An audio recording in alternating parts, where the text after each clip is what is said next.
a few moments, the Senate will resume its sittings, where it is hearing the impeachment case against Deputy President Rigathi Gachagua.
Of Articles 10, Article 2A, B, and C, Article 27, 4, 73, 1A, and 2B, among others.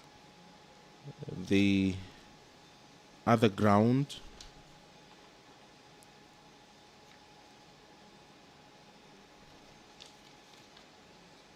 is gross violation of Articles 147, Subarticle 1, and Article 152, Subarticle 1 of the Constitution, that His Excellency Rigathi Gachagua has on several occasions throughout the last 2 years made public statements contradicting the President on critical matters of governance and the exercise of the President's functions.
100 million shillings, which she had found to be proceeds of corruption and money laundering.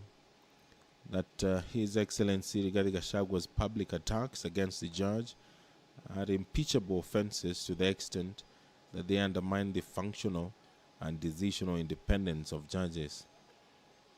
Charge 5, gross violation of Article 3, Sub-Article 1, and Article 148, Sub-Article 5A of the Constitution, which talks about breach of the oath of office and allegiance.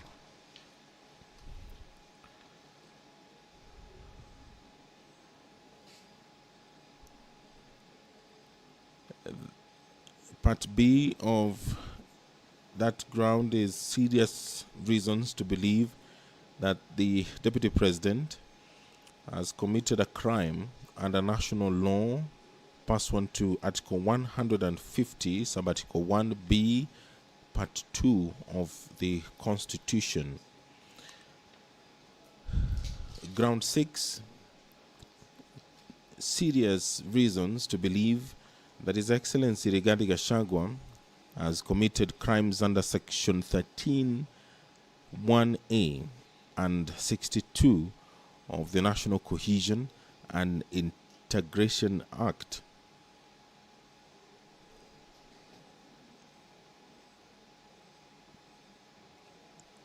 That His Excellency Rigathi Gachagua was persistent, inflammatory, reckless, insightful public utterances over the last 2 years, the details of which are set out in grounds 1, 2, 3, and 4, establish serious reasons to believe that he has committed crimes under Section 13, 1 and Section 62 of the National Cohesion and Integration Act. Ground 7,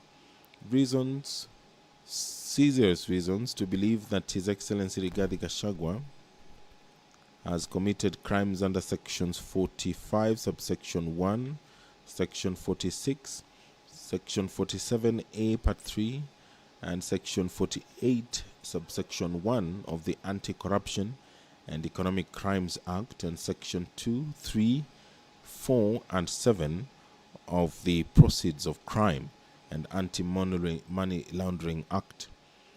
That for the past 2 years, His Excellency Rigathi Gachagua has inexplicably amassed a humongous property portfolio estimated at 5.2 billion shillings, primarily from proceeds of corruption and money laundering.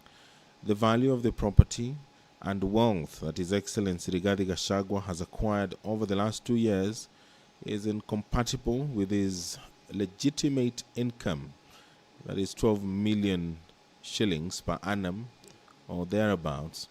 That His Excellency Rigathi Gachagua has acquired the above-mentioned property and wealth using his 2 sons, Kevin Rigathi Gachagua and Keith Ikinu Rigathi, and other close family members and associates as proxies. That His Excellency Rigathi Gachagua and his proxies, especially the 2 sons, have used the companies listed to massively launder money, conceal proceeds of crime, corruption, and benefit from influence peddling. Among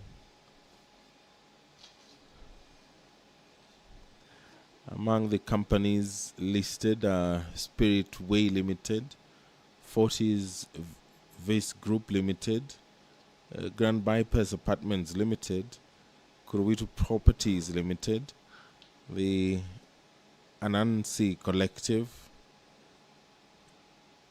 Calvary Creed International Limited. These are some of the companies that have been listed by the National Assembly as those that have been used in violation of the provisions of the Constitution.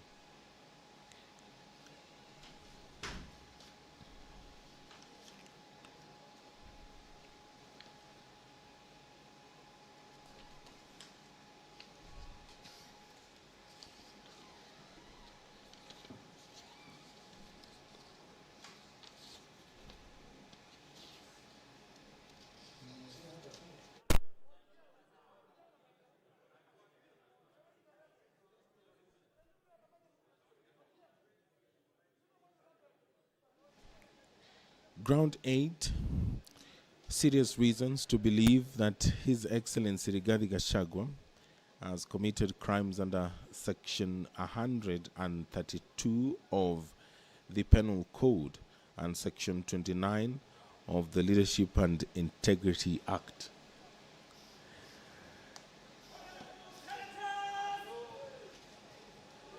The Sergeant-at-Arms is announcing the arrival of the Speaker of the Senate, signaling the commencement of the afternoon sitting where the Senate is trying the Deputy President. Now I will hand you over for the live broadcast. My name is Edward Kabasa. Enjoy your viewing. Na tuombe. Ewe Mwenyezi Mungu, tutakusihi tutazame kwa neema nyingi na baraka sisi watumishi wako ambao umeridhika kutuitwa kwa nyadhifa za uongozi katika jamhuri hii yetu. Tutakuomba utuajalie tuyatende na kufikiria mambo yote atakayofikishwa mbele yetu kwa njia ya haki na uaminifu, ili kustawisha amani, ufanisi na heri ya nchi yetu na wale ambao haja zao umezikabidhi mikononi mwetu. Amen.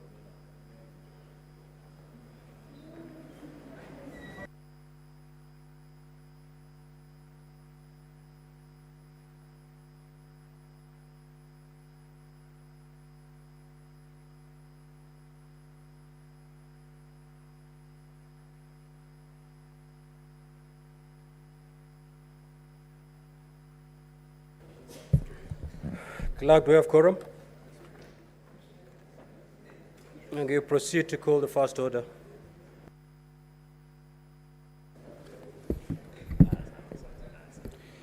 Order number 1, communication from the chair.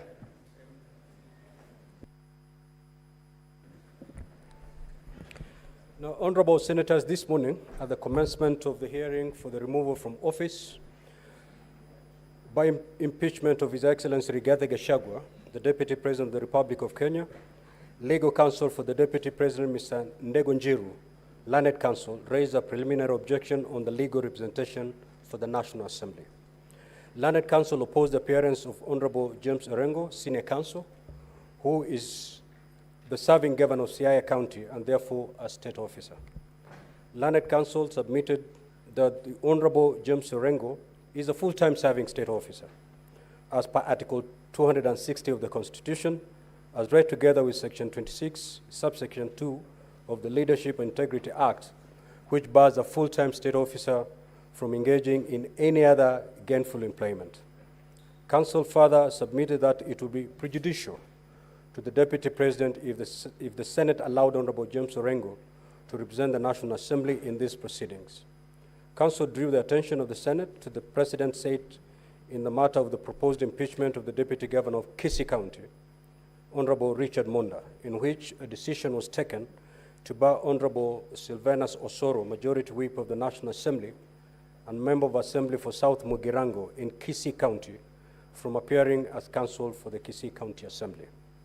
In his submission, counsel cited Article 77 of the Constitution and Section 26 of the Leadership and Integrity Act, as well as the decision of the High Court in Office of the Director of Public Prosecutions versus Orengo, Manduka, and two others, interested parties, Constitutional Petition 204 of 2019-2021, KHEC 456 KLR 27 April of 2021, where Honorable Justice Ogola found and ruled that the continued representation of the first interested party, Mr. Manduku, by the respondent, Honorable James Orengo, as then was, or any other state officer is against the spirit of Chapter 6 of the Constitution for failing to conform to the mandatory provisions of the Leadership and Integrity Act.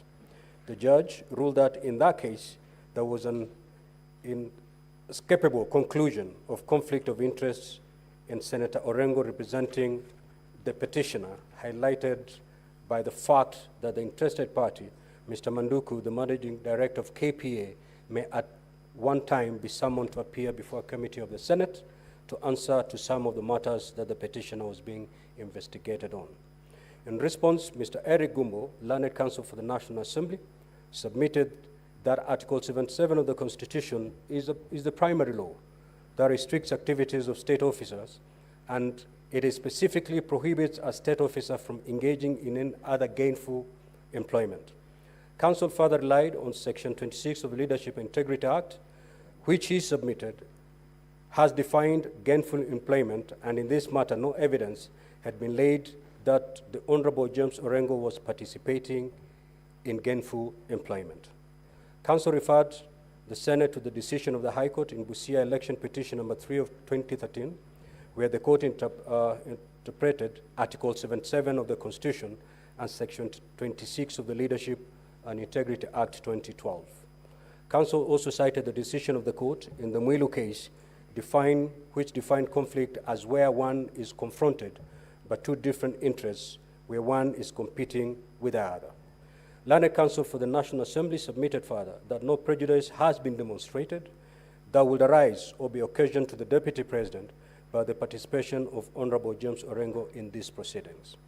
Learned Counsel for the National Assembly sought to distinguish the decision by Honorable Justice Ogola in the Office of the Director of Public Prosecution versus Orengo on the basis that this case turned on the fact that Honorable James Orengo was at that time a sitting senator before whom the matters in respect of which his client was charged could potentially come for adjudication in the Senate, and that no possibility exists into the current matter with Honorable James Orengo as the governor of Siaya County. In his rejoinder, Mr. Njiru, Learned Counsel, submitted that Honorable Orengo is the serving governor of Siaya County and therefore a full-time state officer, and by that fact alone is a violation of Article 77 of the Constitution. Further, Mr. Njiru submitted that prejudice is not one of the applicable tests under Article 77 and Section 26 of the Leadership and Integrity Act, but that the only applicable test is whether or not Honorable Orengo is engaged in gainful employment. He argued that the National Assembly had not proved that Senator Orengo was providing pro bono services in this matter. Honorable Senators, Article 77(1) of the Constitution provides that a full-time state officer shall not participate in any other gainful employment. Further, Section 26 of the Leadership and Integrity Act provides that a full-time state officer shall not participate in any other gainful employment, while Section 26(2) defines gainful employment as work that a person can pursue and perform for money or other form of compensation or remuneration which is inherently incompatible with the responsibility of the state office, or which results in the impairment of the judgment of the state officer in the execution of the function of the state office, or results in conflict of interest in terms of Section 16. Having considered the matter, it is important to state that a state officer must inspire confidence. However, it is trite law that he who asserts must prove. In this regard, I wish to observe that the Learned Counsel for the Deputy President did not adduce evidence to prove indeed and demonstrate that the allegation of gainful employment. In fact, it is somewhat surprising that Counsel attempted to shift the onus of proving gainful employment to the National Assembly. That argument is untenable. As to the ruling of the Senate, that barred Honorable Osoro from appearing for the County Assembly of Kisii in the impeachment proceeding of the Deputy Governor of Kisii County Government, it is clear that what was objectionable was that Honorable Osoro was not only a member of Parliament for a constituency in the same county whose Deputy Governor's impeachment was an issue, but also a high-ranking member of the leadership of the National Assembly, and by extension of the same Parliament before which the impeachment was being undertaken. It was ruled that in these circumstances, it was clear that in the minds of the public, the fine distinctions of the bicameral Parliament would be lost, and their confidence in the impeachment process would entirely be undermined. In the same breath, as rightfully contended by Counsel for the Deputy President, it is true that in both Article 77 of the Constitution and Section 26 of the Leadership and Integrity Act, no test of prejudice is expressly provided for.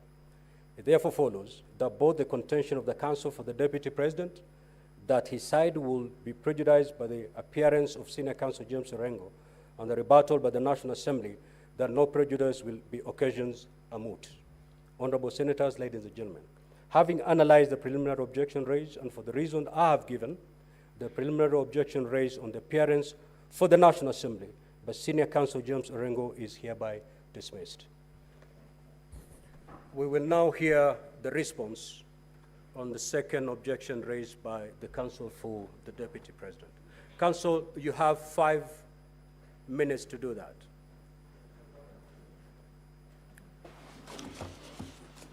Thank you very much, Mr. Speaker, sir. I'll endeavor to respond to the preliminary objection within the time allowed to us. Mr. Speaker, sir, the objection was premised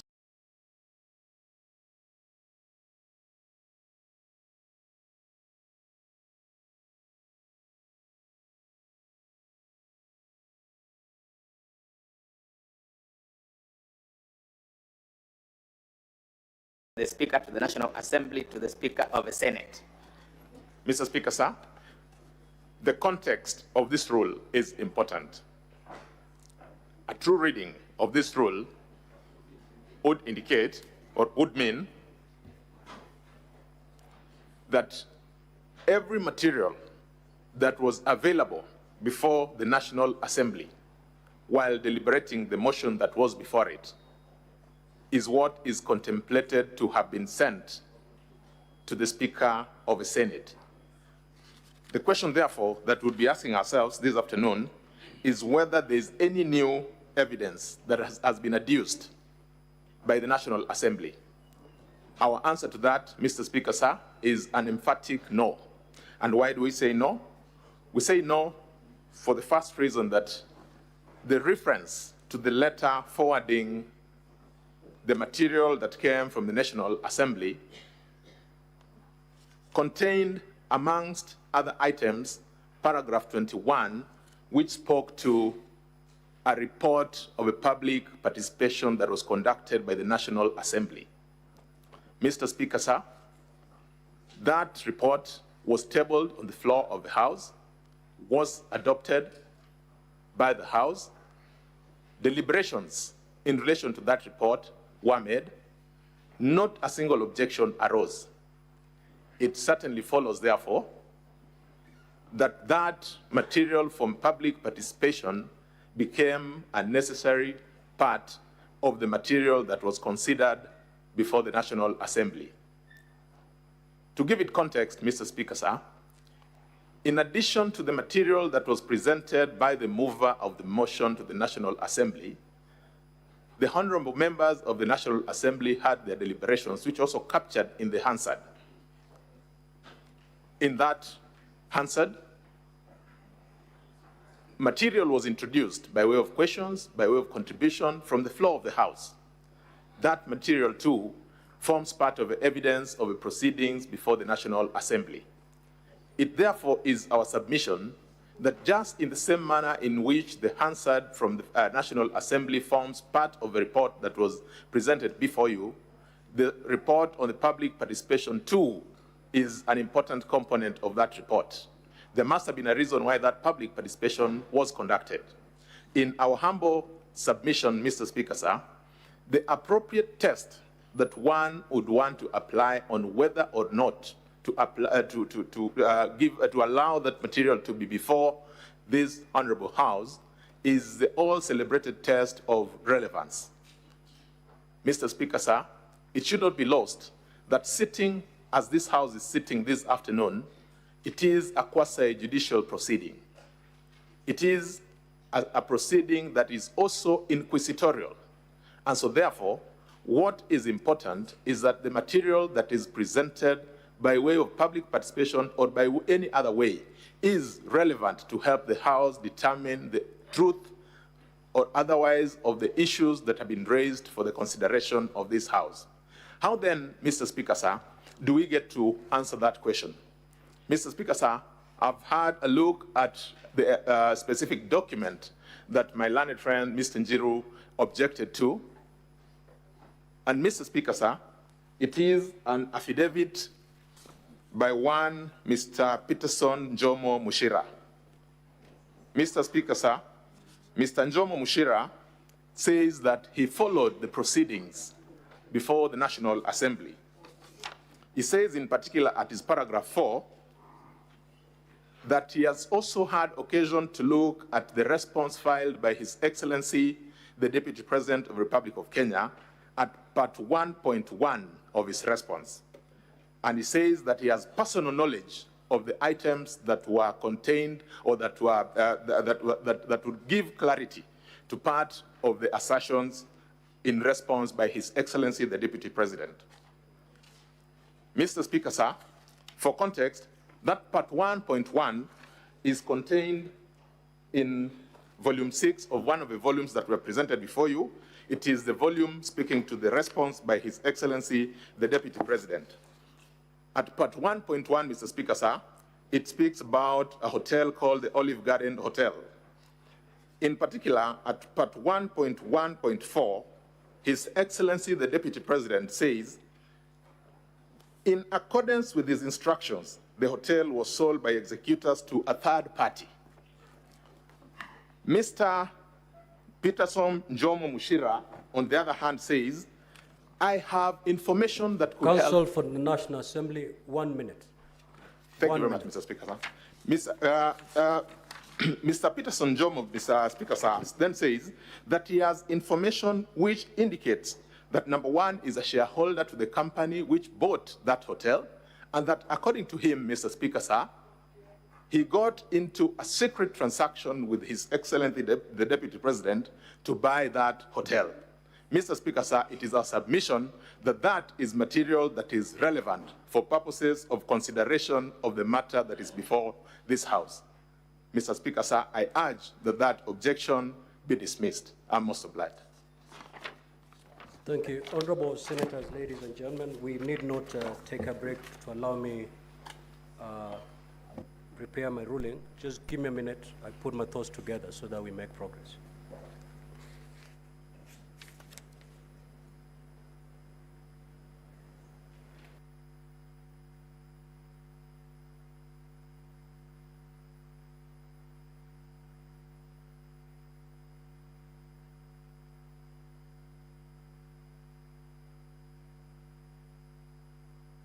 Mr. Speaker, sir, with your kind permission, I was just seeking your guidance whether I need to do a rejoinder because I'm the one who had moved the assembly in respect to the... Very well. You may go ahead as I put my thoughts together.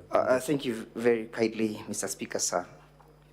In response to what my learned friend has raised, the application or the objection had nothing to do with the public participation as cited. We simply raised an objection that goes to the roots of the ability to enjoy proceedings that will appear fair to all parties. My objection was premised on the non-derogable right to a fair hearing. Council has addressed you that the deponent of that affidavit, one Jomo, was responding to the Deputy President's response. There's nothing that can be far from the truth.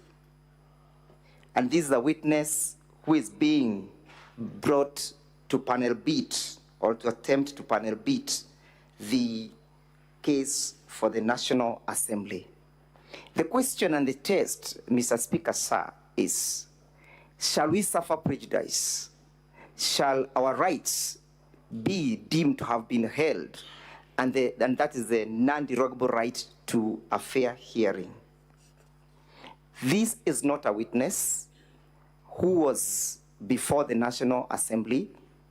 Where is the source of this information in the document that was submitted to this House by the Speaker of the National Assembly?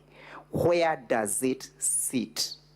Who sits to suffer prejudice if the same is admitted? Is it a state organ or an individual in the name of the Deputy President of the Republic of Kenya?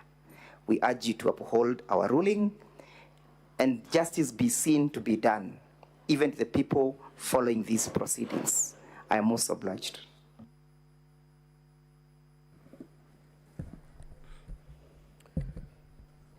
Now, honorable senators, the second preliminary objection raised by the Counsel for the Deputy President was that the following documents which were submitted by the National Assembly on Monday the 14th of October 2024 were not part of the bundle of documents of the National Assembly that was served on the Deputy President on Wednesday the 9th of October 2024.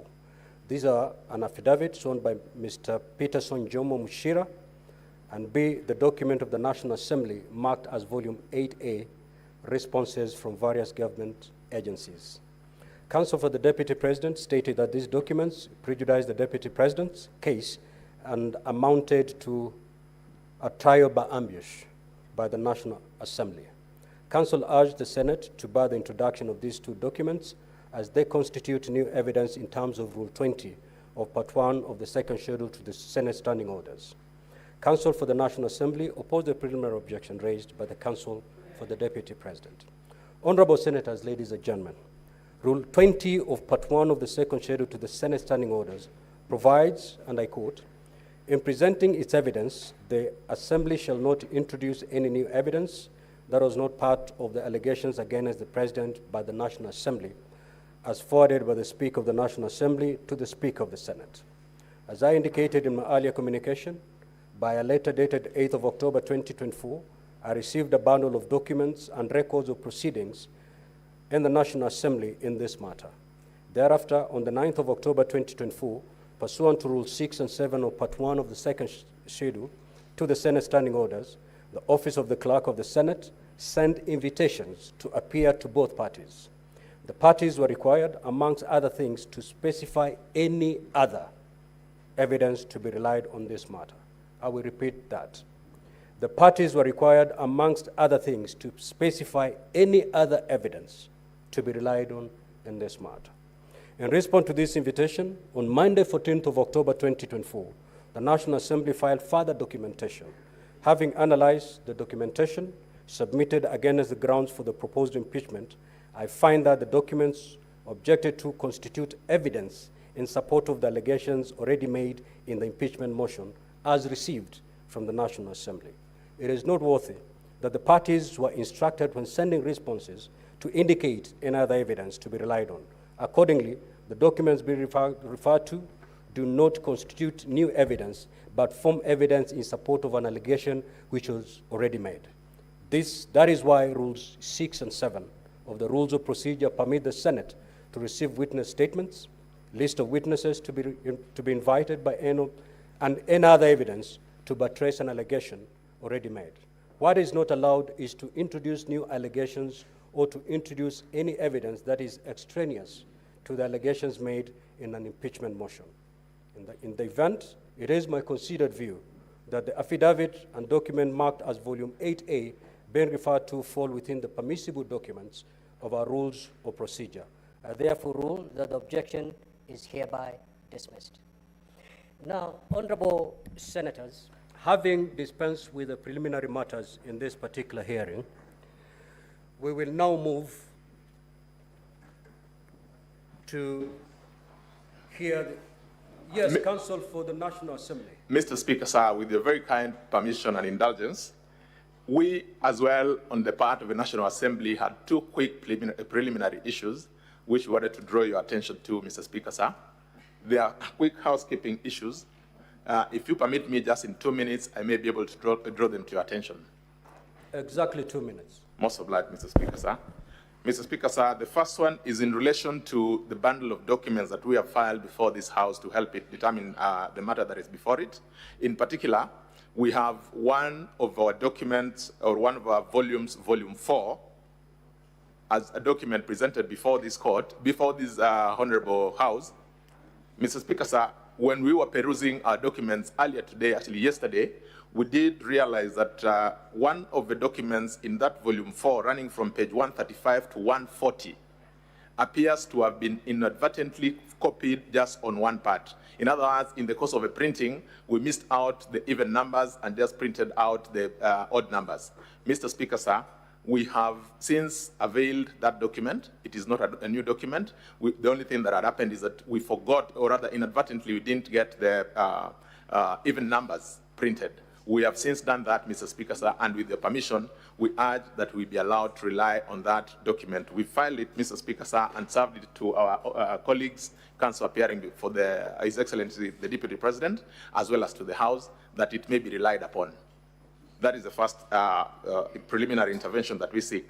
Mr. Speaker, sir, the second issue is in relation to a letter that we did to yourself on the 14th of October 2024, wherein we sought the help of this House through your office to have summons issued to the CEO of the Ethics and Anti-Corruption Commission for purposes of helping give testimony to matters that are before this House. Mr. Speaker, sir, the reason for us seeking this preliminary intervention is to ask formally that those summons, Mr. Speaker, sir, be issued so that the said witness could attend to help us determine the matters that are before you.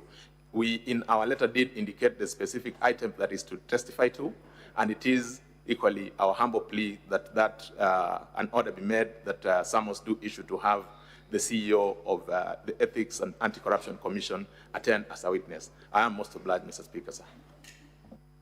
Counsel for the Deputy President, what say you?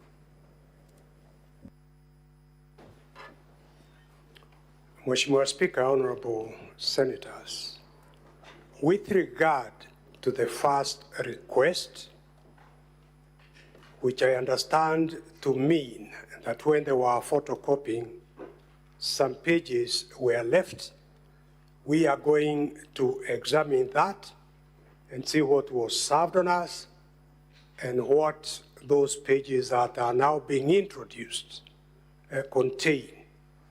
With regard to summons to ask individuals from the Anti-Corruption Commission to come and give evidence, Mheshimiwa Speaker, honorable members, we draw your attention to Article 50 of the Constitution, which is a fulcrum of a fair trial.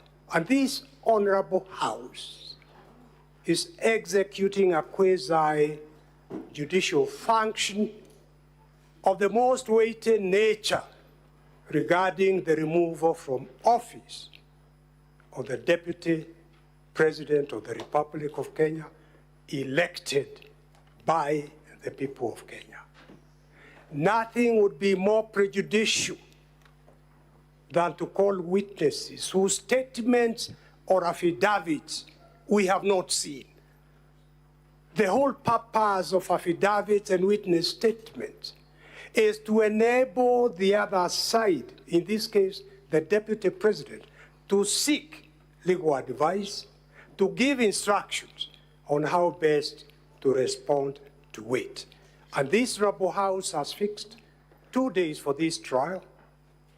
And one of the issues we'll be raising is these allegations, and you are going to go through them, against the Deputy President, suspicions, conclusions, on matters that were never referred to DCI in Kiambu Road, who are trained to investigate these matters. Nothing was referred to the Anti-Corruption Commission or any of the other investigative agencies, including money laundering. We strongly object and ask that the record of this Honorable House reflects that if this is permitted for the National Assembly to call witnesses at this stage without first furnishing us with their witness statement and affidavit, the case of the Deputy President will be irredeemably prejudiced. So we object very strongly to that application. Counsel for National Assembly.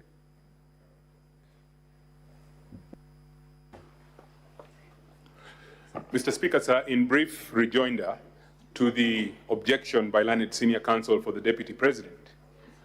Mr. Speaker, sir, in the invitation to attend that was extended by this House to the National Assembly, the invitation included a request as to a list of witnesses the National Assembly required summoned.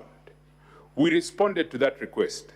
And Mr. Speaker, sir, all we seek is a confirmation that our response has been actioned. What the Learned Counsel for the Deputy President is objecting to is not our request, but really it is a response to a request made by this august House. I'm most obliged. Counsel for Deputy President, do I get it that you have no problem with the first request made by the National Assembly? Mheshimiwa Speaker, we would want to see those pages. And that time we'll be able to say yes or no. It is the second one. Clerk, has that document been made available to the Deputy President's team?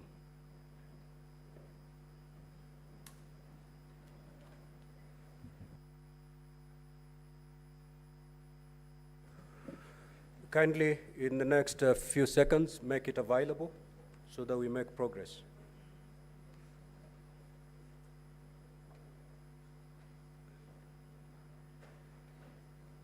Honorable Senators, if there's any senator who has not gotten that document, you may also let the chair know so that we supply you with that document. Senator Mazayo, Senator Olekina, Senator Miraj, Senator Kavindu, Crystal Asige, Senator Kajwang.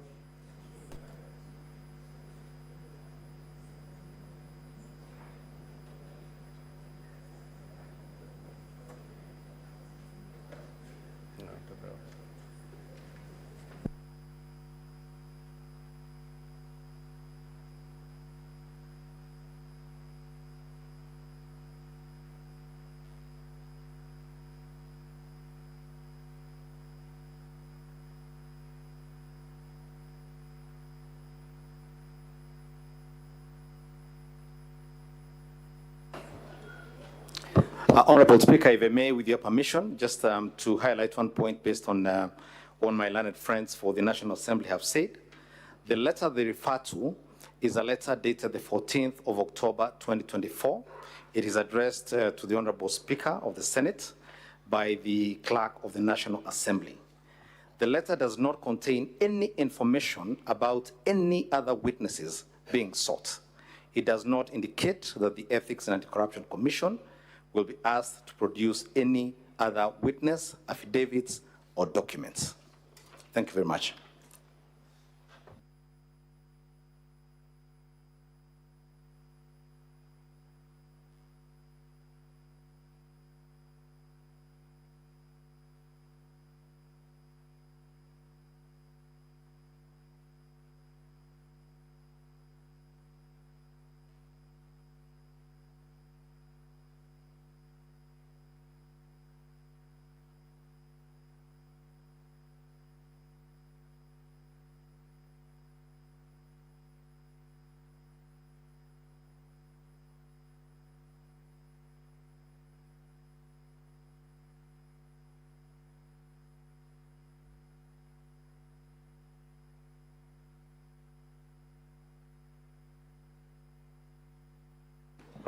Mr. Speaker, sir, if I may.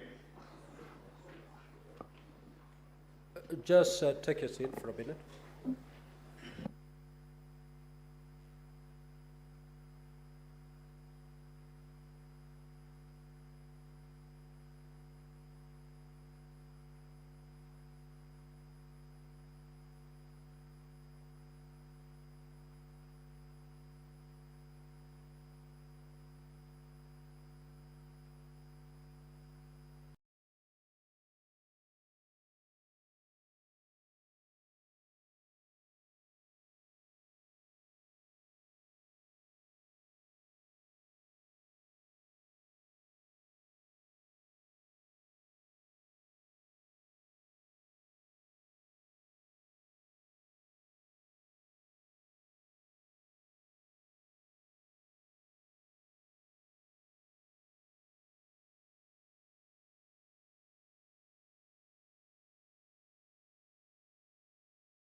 we are seeing it for the first time now, 3-4 minutes ago. And it has got many, many pages, so we were quickly going through it, and in order to save the time of this honorable House, perhaps you can give us an opportunity to go through these documents, because we need to go through them. Inaonekana kama hii ni ukarabati, but let's go through it. Perhaps if you agree, Mheshimiwa Speaker, perhaps we can get on with the first prosecution witness giving evidence, and as soon as we've gone through this, then we shall come back to you, Mheshimiwa Speaker. Thank you for your wisdom, Senior Counsel. Now, the other name that has been raised is on the issue of summons to witnesses. Now, if you look at our rules of procedure, more particularly rule number 10, which provide as follows, that the Senate may, at the request of the National Assembly or the President, and in this particular matter, the Deputy President, invite or summon any person to appear and give evidence before the Senate. So the summons that have been sought are in line with the spirit of Rule 10 of our Rules of Procedure. You may attack the evidence when these particular witnesses who have been summoned, if their evidence introduces other allegations, then at that particular juncture, the legal team from the Deputy President, you may raise an issue, and I'll certainly hear you at that juncture.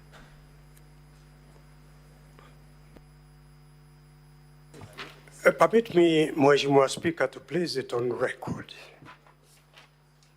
that the rules of this Honorable Senate must and have to be respected. But even above respecting the rules of this Honorable House, our Constitution has to be respected. Article 50, the right to a fair trial, which in terms of Article 25C, Mheshimiwa Speaker, you will remember, you are aware, that is a right that cannot be compromised in any manner. There has been no explanation why the EACC was never asked to investigate the allegations before they were tabled before the National Assembly and before a decision was taken. Because the National Assembly cannot investigate criminal offenses. In fact, in implementing Chapter 6 of the Constitution, the Act of Parliament said a conviction is necessary. And now you want to reverse the will of the Kenyan people in electing the Deputy President without him being reported or the matter being investigated or him being convicted.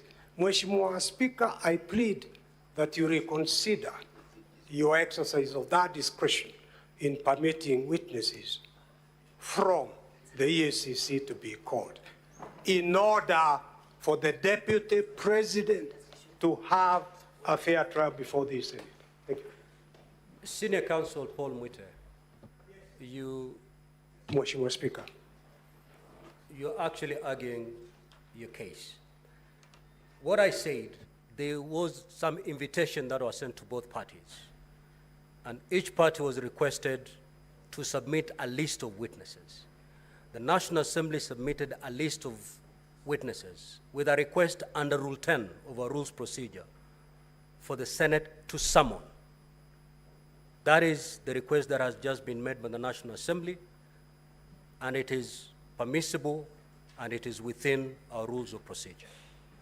Mheshimiwa Speaker, you are Senior Counsel Paul Mwite, I will refer you to Rule number 30 of our Rules of Procedure, where the ruling of the Speaker is final. So let's leave the matter there. I've made my ruling. Let's make progress, Senior Counsel. Mheshimiwa Speaker, I agree entirely. You are the one sitting in the seat of power your word is final. I have said what I've said. Your rules are subject to the Constitution. I accept your ruling. Now we'll move to the second limb of this hearing. Honorable Clerk, you may now proceed to call the next order. Summons to issue to those witnesses. Order number 2, hearing and determination on the proposed removal from office by impeachment of His Excellency Rigathi Gachagua, EGH, Deputy President of the Republic of Kenya.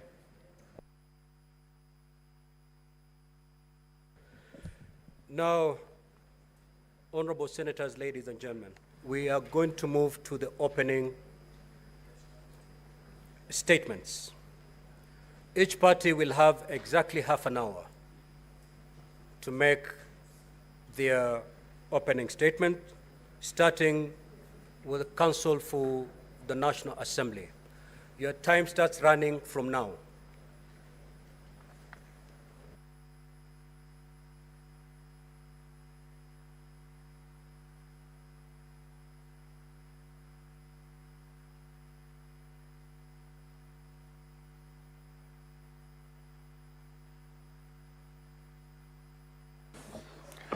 Thank you very much, Mr. Speaker and honorable members of the Senate.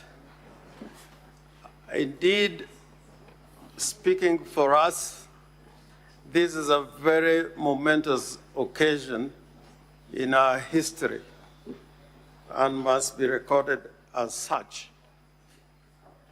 The United States of America is 248 years old since its independence.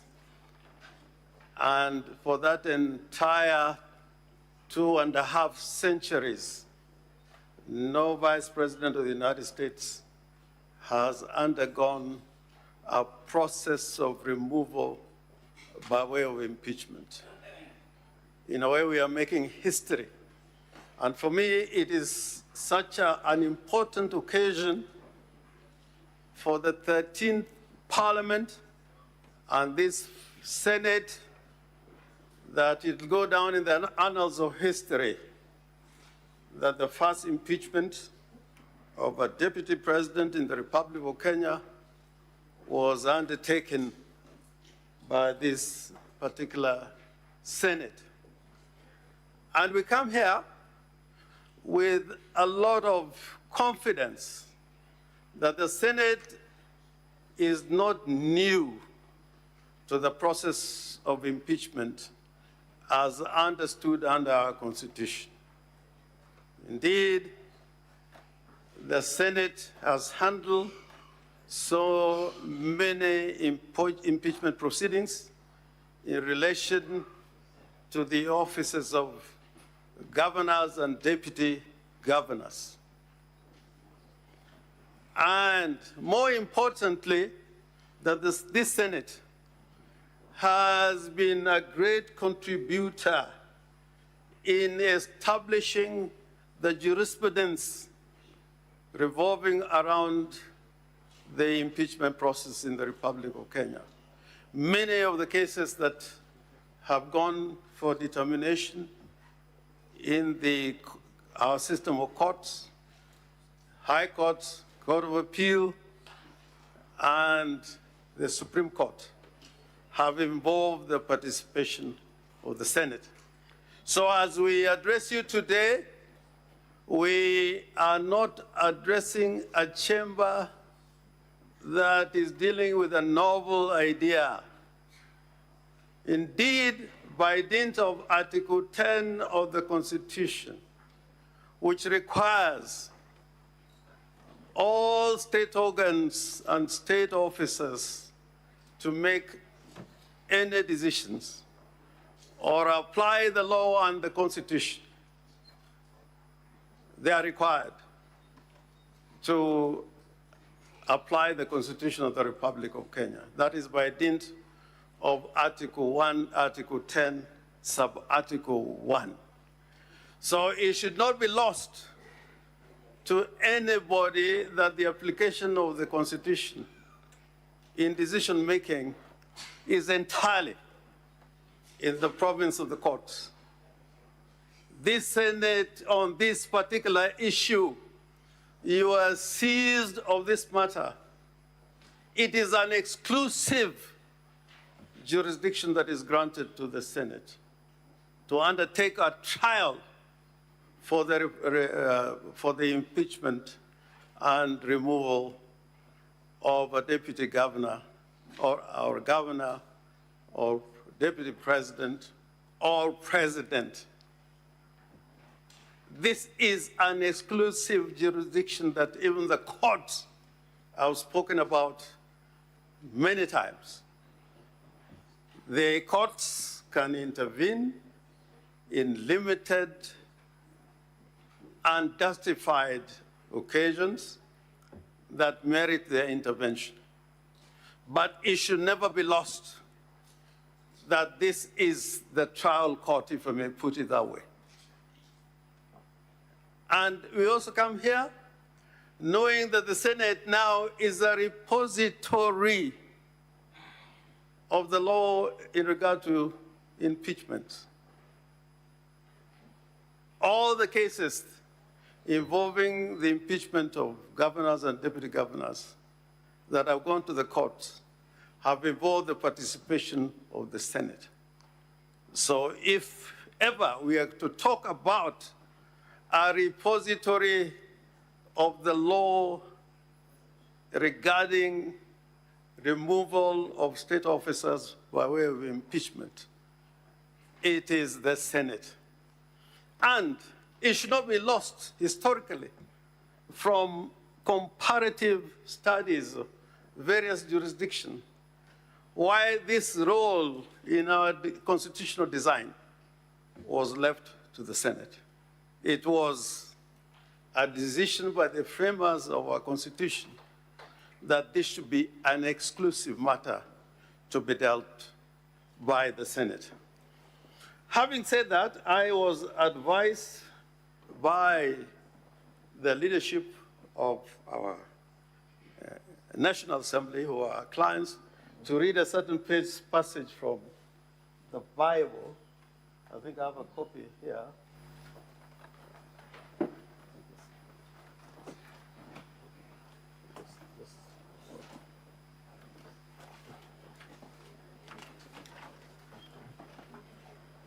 Yeah, I'm so sorry.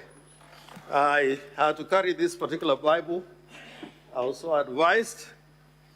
And this is, I read the Bible a lot to myself, but never in this kind of occasion.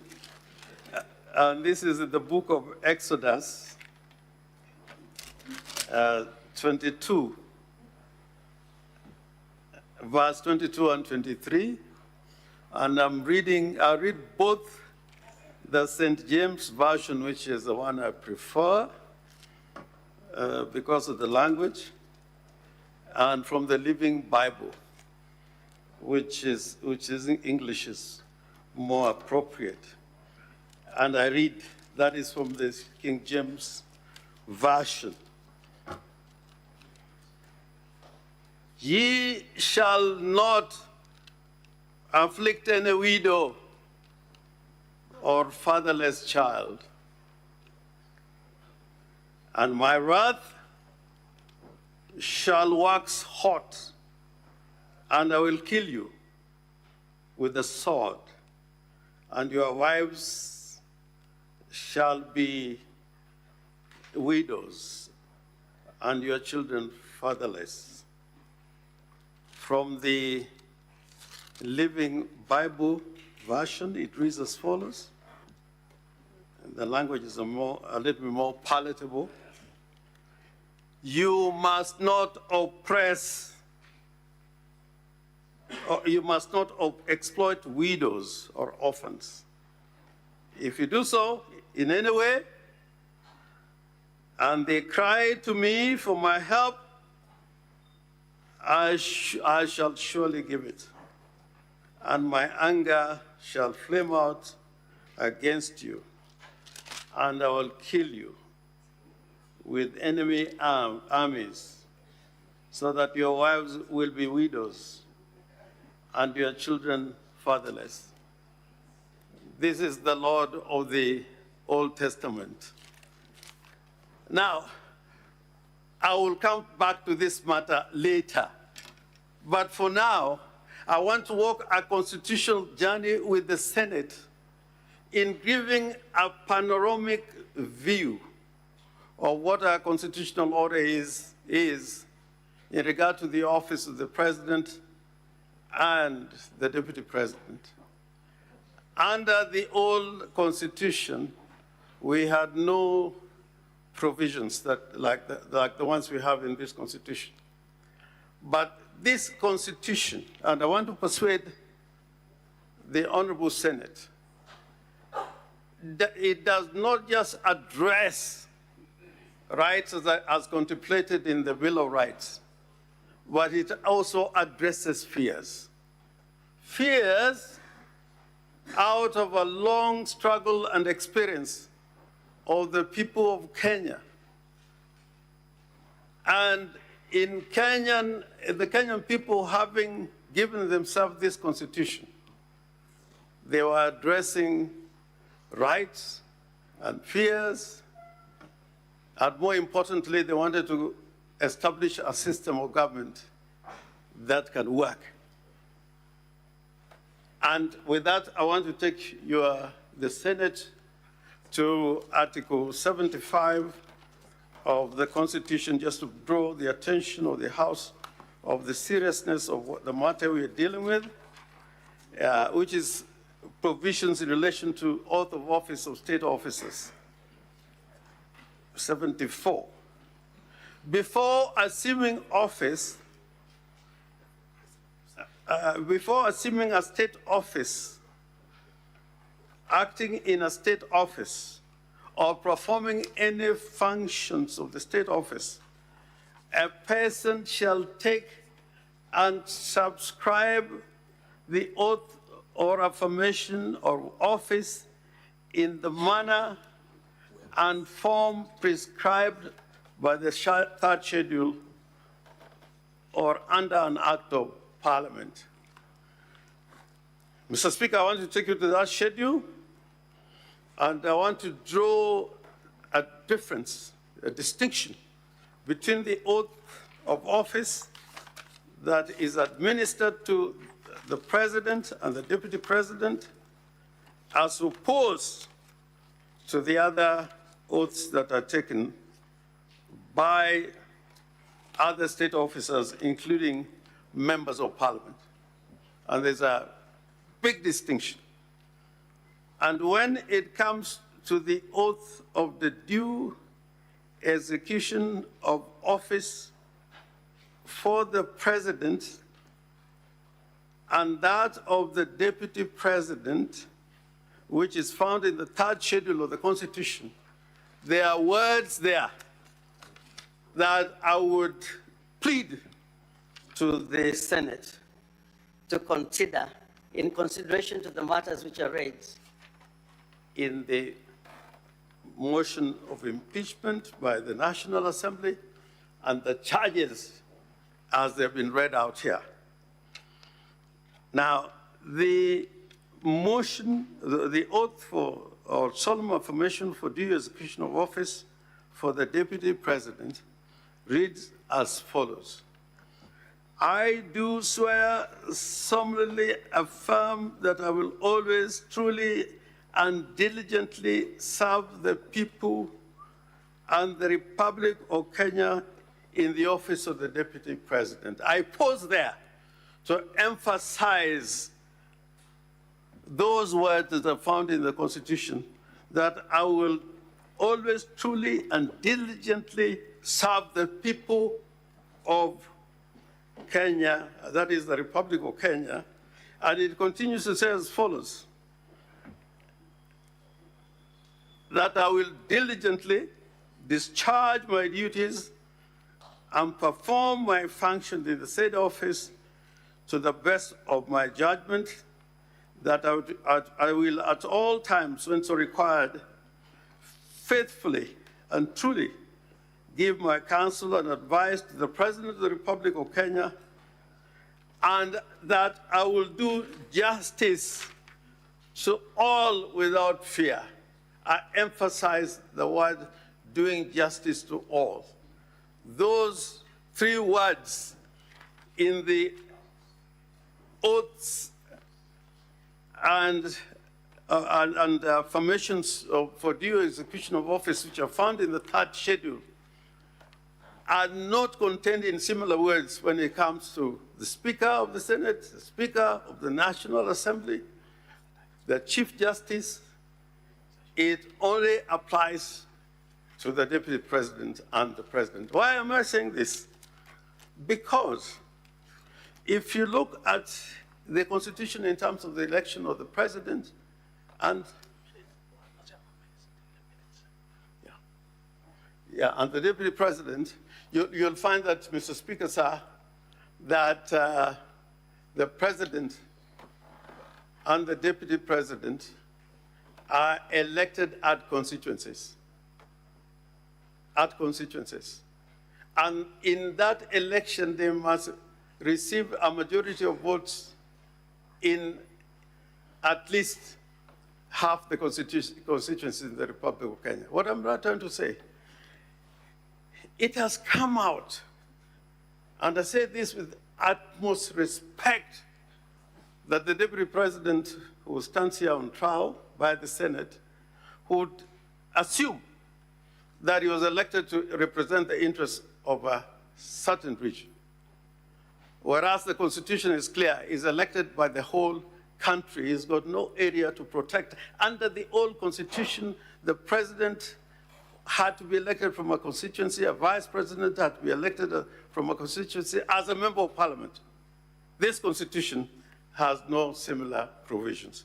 And now when you come to the functions of the Deputy President, and I think this is extremely important in the kind of relationship that there should be between the President and the Deputy President, it says so in the following words, which I need to read for clarity in terms of the Deputy President.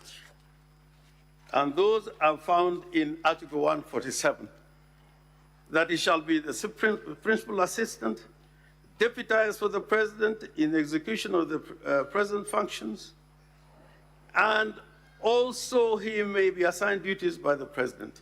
The kind of symbiotic relationship that should exist between the President and the Deputy President is underlined in this Constitution. Now, it is uncontestable, and I think this is the issue that I want to deal with in some detail. It is uncontestable from the record that you have, even from the Deputy President, that the words he is accused to have uttered, where he alleges that Kenya is like a company existing of shareholders, that does not sit with the Constitution of the Republic of Kenya. Kenya is not a republic that is established on the basis of shareholding. It's a republic of citizens. So when a Deputy President talks about taking the interests of Watu Murima, for whatever that would mean, it is not in compliance with his constitutional remit. And the words are there. What he has said in public on this issue is very clear. The second issue is on the question of collective responsibility.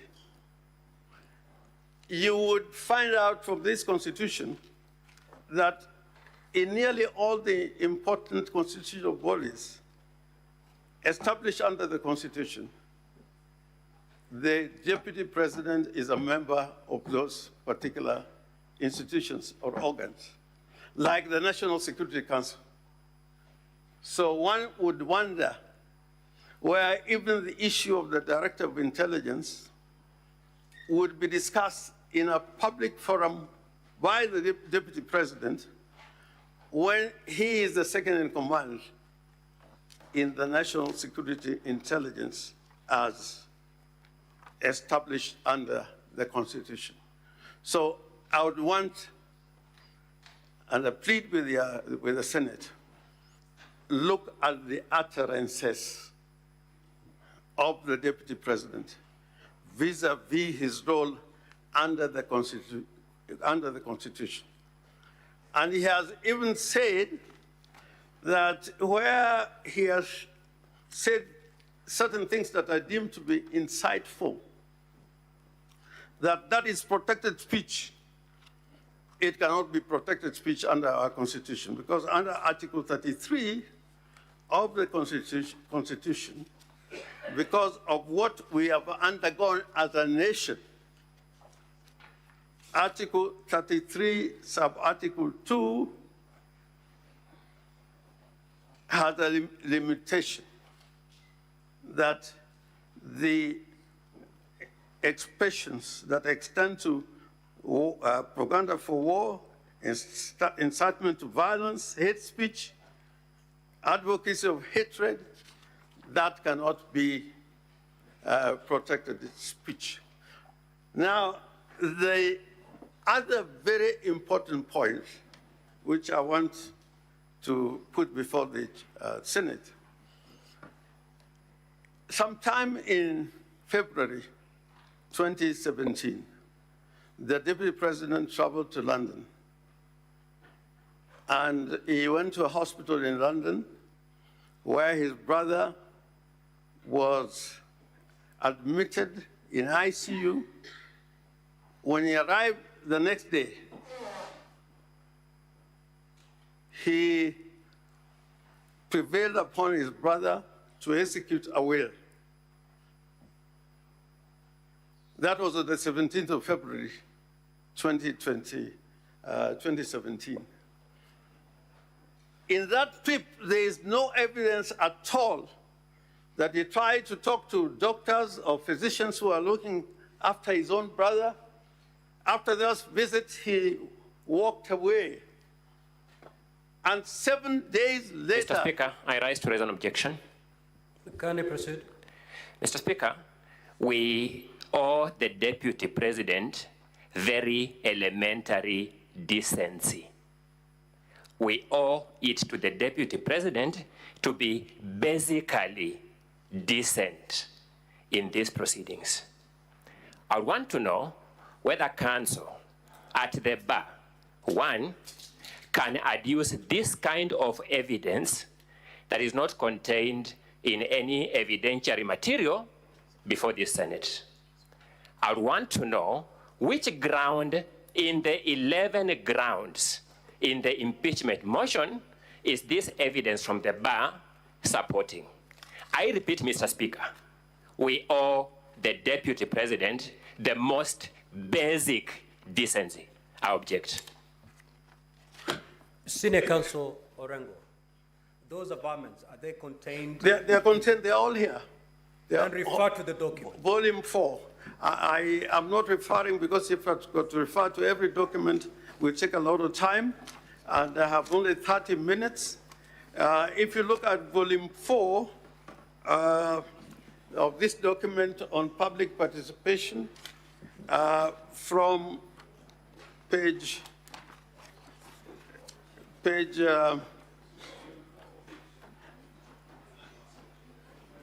Volume 4 of the National Assembly. Of the National Assembly. Pages? Pages 114 to... In fact, it is the Deputy President who has also relied on that will. It's also part of his defense. Yes. And in fact, this page is also called Tend the Will. And the Deputy President is the one who is relying on this will. The death certificate is contained on page 119.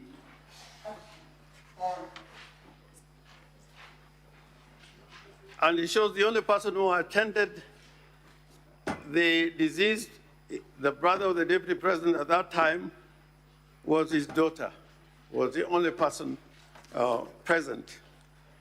And then there's the will,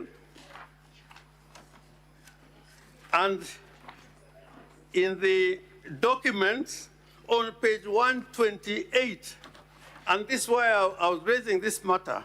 On page 128, there's a letter by Mr. Madenge and Mr. Njoroge Rigeru, who together with Mr. Rigathi Gachagua were the joint will executors.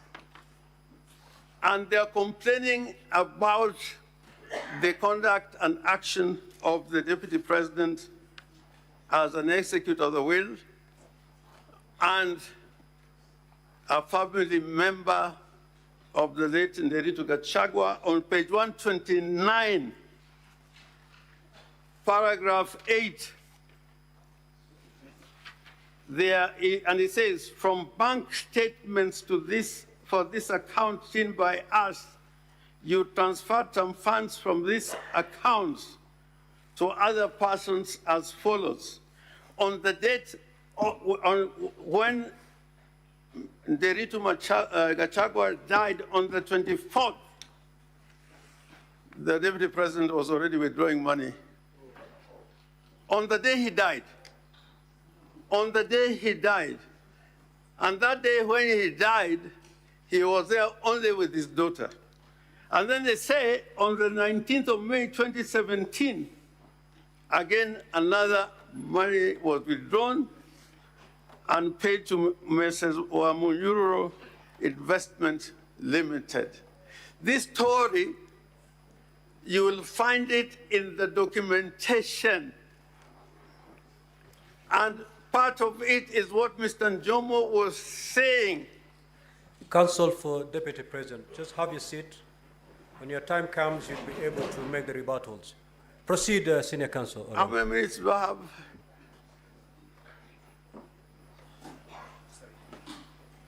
Mr. Speaker, I respect your direction. I'm willing to take a seat right away, but just to point out something. The document you are being referred to is the document you held in abeyance because it was given to us later for purposes of our consideration. That's number one. Number two, Mr. Speaker, you remember that my learned colleague talked about how my client traveled to London, how without talking to any doctor. These are factual claims, Mr. Speaker, that are just coming from the bar. Mr. Speaker, number three, the opening statement speaks to the motion and the grounds in the motion. I beseech this House direct that parties restrict themselves to the motion and the grounds in the motion. The facts you are now being referred to have no basis in the motion and the grounds in the motion, unless Senior Counsel, His Excellency Governor Rengo, can draw your attention to any ground in the motion that those facts are not addressing. I repeat what I said, Mr. Speaker. The ruling is yours. We owe it to the Deputy President and the integrity of our checks and balances institutions to maintain basic decency in these proceedings. I rest. In fact, Counsel, I cannot tell you how you're going to make your opening statements. If you're going outside the allegations, that's up to you. The senators are here listening, and they'll be able to make the necessary decision at the end of this. Now, Senior Counsel Orengo, there's an environment that you've made that the Deputy President of the Republic of Kenya, on a certain date that you indicated, traveled to London. Yes. The evidence is his sick brother. Yes. And on the side of the sickbed, he made his brother sign a will. Is that contained anywhere in the documents from the National Assembly? My Lord, Mr. Speaker, if you look at volume 4 from the pages that I indicated, right from page 113, it shows what flight he took, at what time, a British Airways flight on the 16th, and arrived in London on the 17th. The only business that comes out from that document and his documents is that he got a will signed, and there is no further evidence of his activities in London until 24th, when the only activity in which he didn't participate was to be present when his brother died in London. But all this I'm saying in relation to the allegations that we have against the Deputy President. Mr. Speaker, sir. Counsel, ordinarily, Yes. no objections are raised during the 30 minutes of the opening statement. Ordinarily. I have tried to accommodate, but now you're stretching my generosity a bit too far. Allow Senior Counsel Orengo to conclude. In your opening statement, you may choose to make a rejoinder. What I want to conclude is this.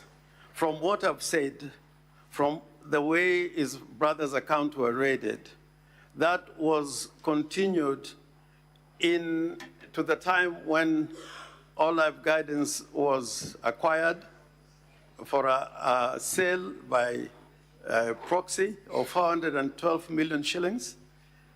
He bought property in Nyeri, the outspan and treetops for an amount exceeding 800 million shillings.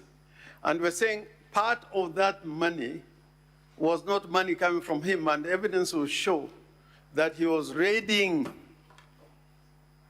monies that truly belonged to the estate of his late brother to acquire property. If that is not an offense by law, these were proceeds of crime committed by the Deputy President to acquire property. And to drive this point home, the judgment by Justice Minor, which is also part of the record, where she made a determination, and that judgment stands, that the 200 million shillings that was found in an account with a financial institution in excess of 200 million shillings were proceeds of crime. And that 200 million shillings, again, the documentation here, if you look at it and we show it in evidence, was the same money that was used to acquire treetops and Aberdares as part of the money that his sons were able to use to acquire those properties. So we are saying that the acquisition of these properties came out of criminal conduct, and all the particulars of the criminal conduct is found in the documents that were presented before the Senate. Now, Mr. Speaker, I think that it is critical that we look at the authority of the office of the Deputy President vis-a-vis that of the President, the doctrine of collective responsibility. And I showed why the office of the Deputy President is so important in carrying certain functions so long as he lives to the true spirit of the Constitution. Many times, and the incidents have been shown, acts of insubordination, like when he issued a press statement in Mombasa after the President himself had issued a statement that went contrary, absolute insubordination to the President, who is his boss. And if really one can talk about insubordination, that was an act of insubordination. Lastly, the other issue that I need to bring out quickly is that the Constitution and the Senate is aware of the fact that at the end of, at every 5 years, you pass a basis for allocation of resources here in the Senate. And they abide by certain principles which are contained in Article 203 of the Constitution. This issue about certain areas being preferred because they're shareholders goes against the very spirit of the Constitution. Or the notion that people can be appointed into government on the basis of how they voted or on the basis that they are shareholders. That is not again borne by the Constitution, because the executive authority that is granted to the executive requires that even in allocation of revenue and appointment of people to serve in the public service must depend on regional balance. So to talk about shareholders, to talk about some people being able to reap on the basis of shareholding, that is repugnant and in conflict with the provisions in our Constitution. Now, Mr. Speaker, I would want to say this with all the seriousness it deserves. This Constitution is supposed to work. It's supposed to work. And it can only work if state officers are compliant with the provisions of the Constitution. 2 minutes to wind up. Yeah. Well, if they're compliant with the provisions of the Constitution. The doctrine of collective responsibility and the authority of members of the cabinet spring from the fact that they are all individually and collectively responsible to the president. If that primary principle cannot be applied, then it will be difficult for any government elected to function in a manner that it can deliver services to the people of the Republic of Kenya. So I urge this Honorable Senate that having painted that large picture, the next phase, when you are now going to listen to the evidence and look at the exhibits that we have attached, you will find that a strong case has been made out for the impeachment and removal from office of the Deputy President of the Republic of Kenya. And this Senate should not shy away from undertaking that responsibility. It does not matter that there is a matter that could be taken to DCI or to the AACC. The role of Senate is different to undertake oversight over those who are given a responsibility to manage the affairs of the country. And that does not depend on the role of any other agency or body created by the Constitution. Your role is to demonstrate to all people in state offices that this oversight role that you play, whether it is that of impeachment, to demonstrate to the people of Kenya that it is not cosmetic. And where there's evidence, like the evidence that we are showing and adducing before you, that person I'm afraid, Senior Counsel, your time is up. should suffer the consequence. I thank you. I thank you. Counsel for the Deputy President. The floor is yours.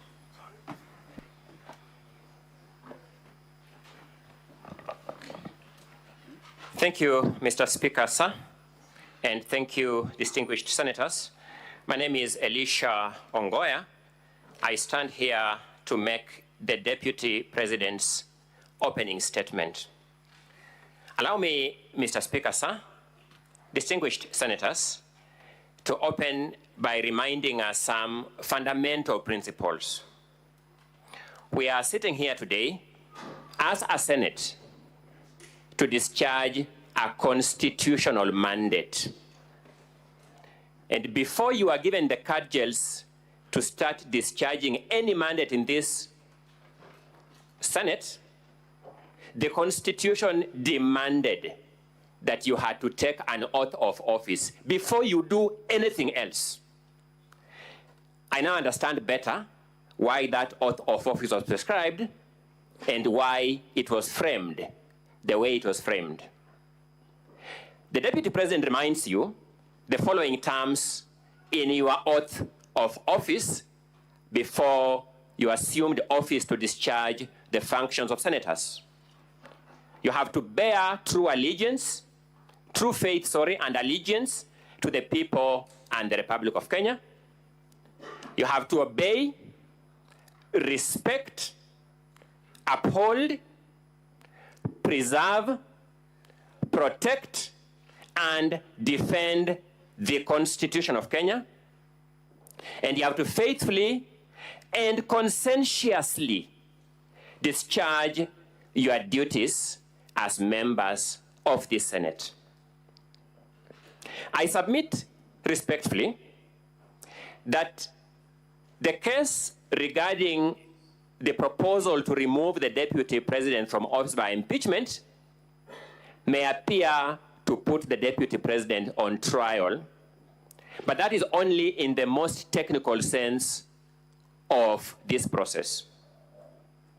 At a more significant level, what is on trial throughout these proceedings is the resilience and steadfastness of our Constitution, our constitutional institutions of checks and balances, and actually their capacity to withstand any form of waves and pressures. That is what is truly on trial. His Excellency Rigathi Gachagua beseeches this House to keep in mind that we have a constitution, a constitutional order, and a constitutional democracy to protect as we conduct these proceedings and as we make decisions in these proceedings. He asks you that at the end of this exercise, let our constitution, our constitutional democracy, and our constitutional order emerge stronger. Allow me to address this House on the defined standard for impeachment of the Deputy President.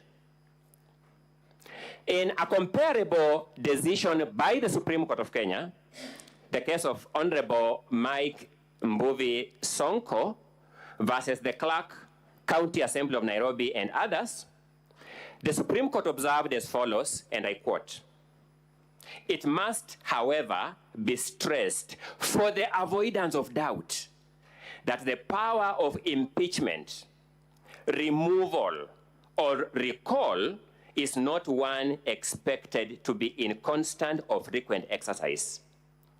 It is only in the face of credible evidence of extraordinary wrongdoing that the conduct of a state officer will be investigated, and even then, only upon sufficient proof of the allegations that the impeachment, removal, or recall would be warranted." Two questions we pose must constantly linger in your minds, distinguished senators, as you undertake the assignment now before you.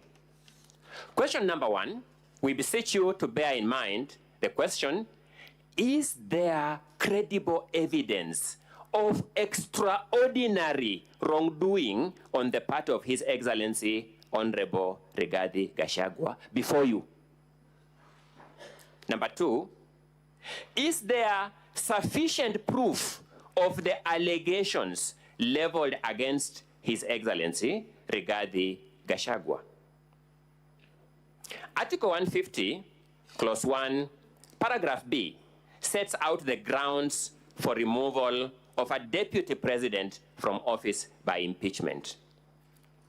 These grounds are, number one, gross violation of the Constitution or any other law. We emphasize the drafter's use of the word gross.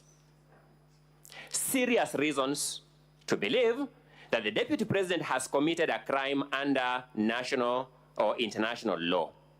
Again, we emphasize the word serious, then gross misconduct.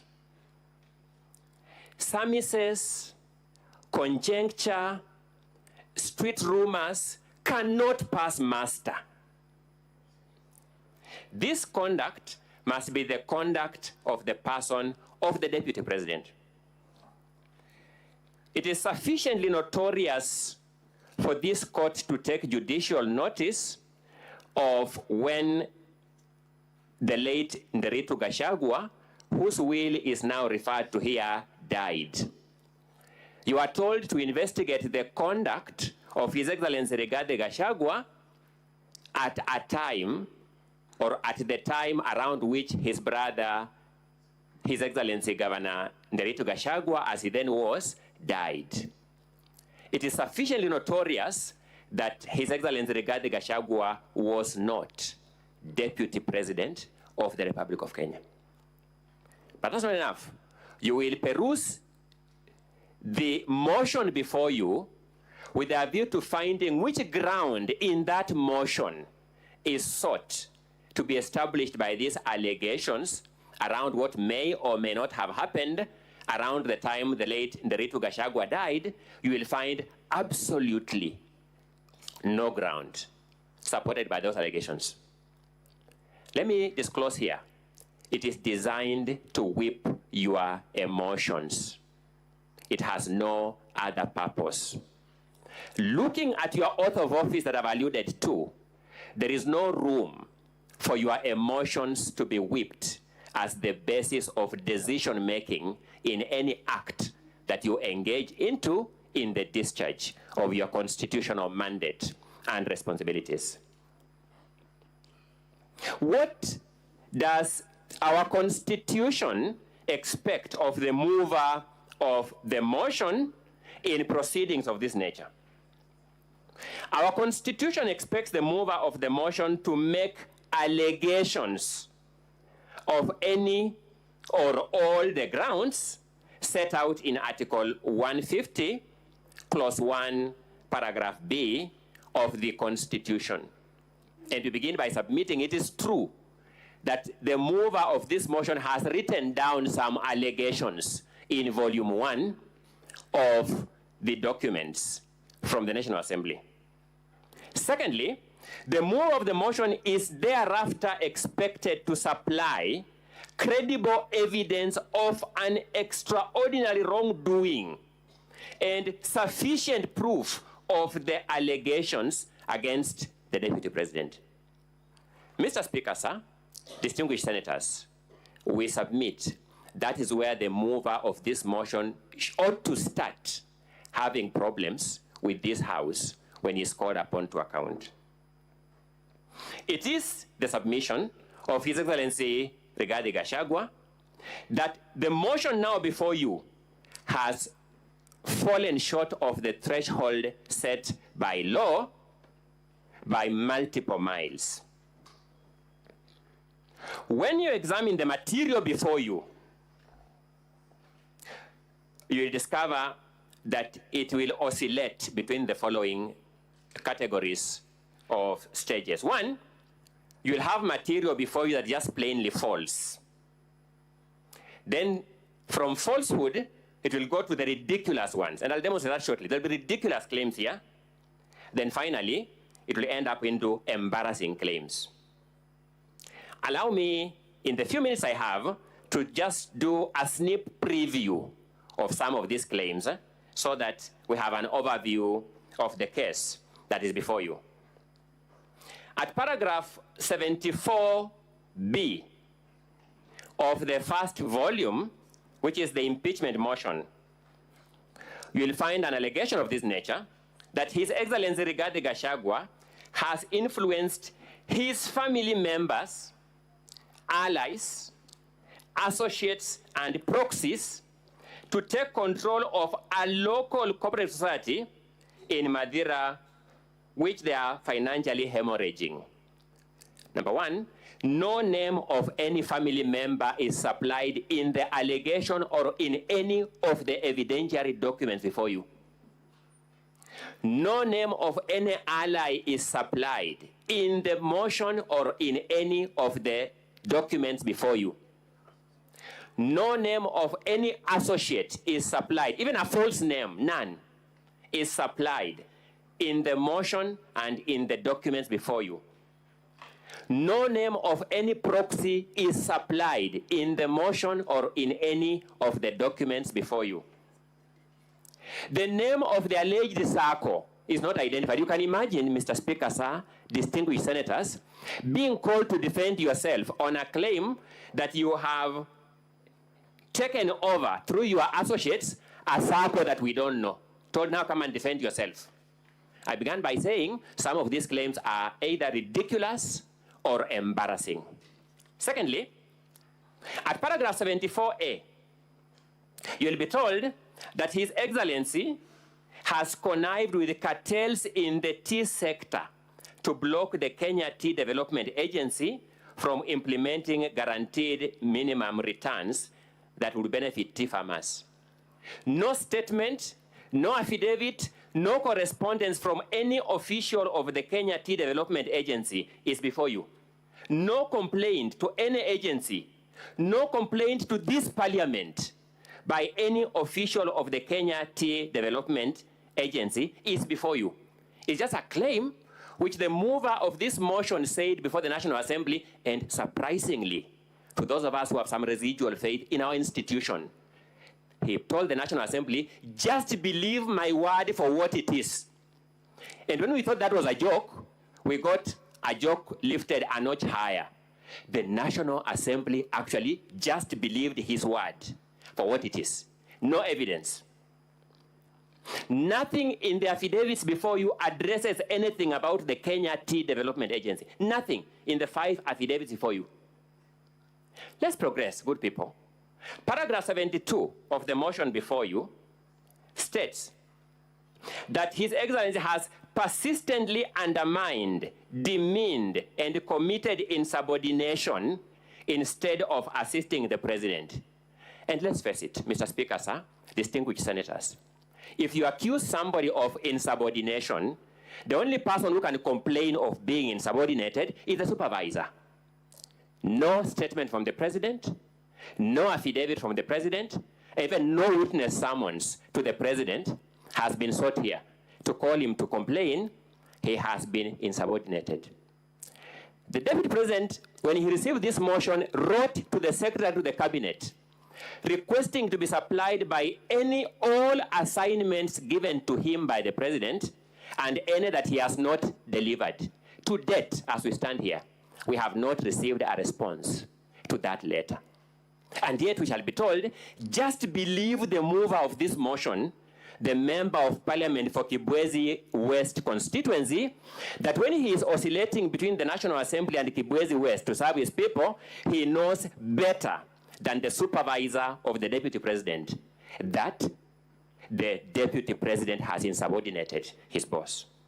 I began by observing they will move from the false through the ridiculous to the embarrassing, and these are the claims before you. At paragraph 64, paragraph A of the impeachment motion, you will be told that His Excellency, the Deputy President, said that he would present a petition for the removal of Justice Esther Maina from office, which he has not done to date. Mr. Speaker, sir, my eyes are normally problematic, so I will not know the time allocation. 15 minutes. Thank you so much, Mr. Speaker, sir. The claim is that His Excellency publicly said that he would present a petition for the removal of Justice Esther Maina from office, which he has not done to date. That's the complaint. Evidence is before you that there is a pending complaint by His Excellency, the Deputy President, before the Judicial Service Commission. So the mover of this motion first has perjured himself in his affidavit by saying that each of these facts are correct, when this fact is false, by evidence available. You will find that paragraph 34 of the motion before you, it says that His Excellency falsely threatened to file a petition for removal of Justice Esther Maina. How can the Deputy President be accused of falsely threatening when in fact he has filed the complaint? Where is the falsehood when there is a pending complaint? That complaint is before you in the Deputy President's documents for your own perusal.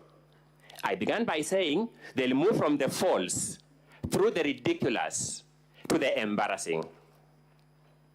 At paragraph 78C You'll be told that His Excellency routinely summons procurement officers in ministries and state institutions and instructs them to direct procurement of goods and services in a specific manner.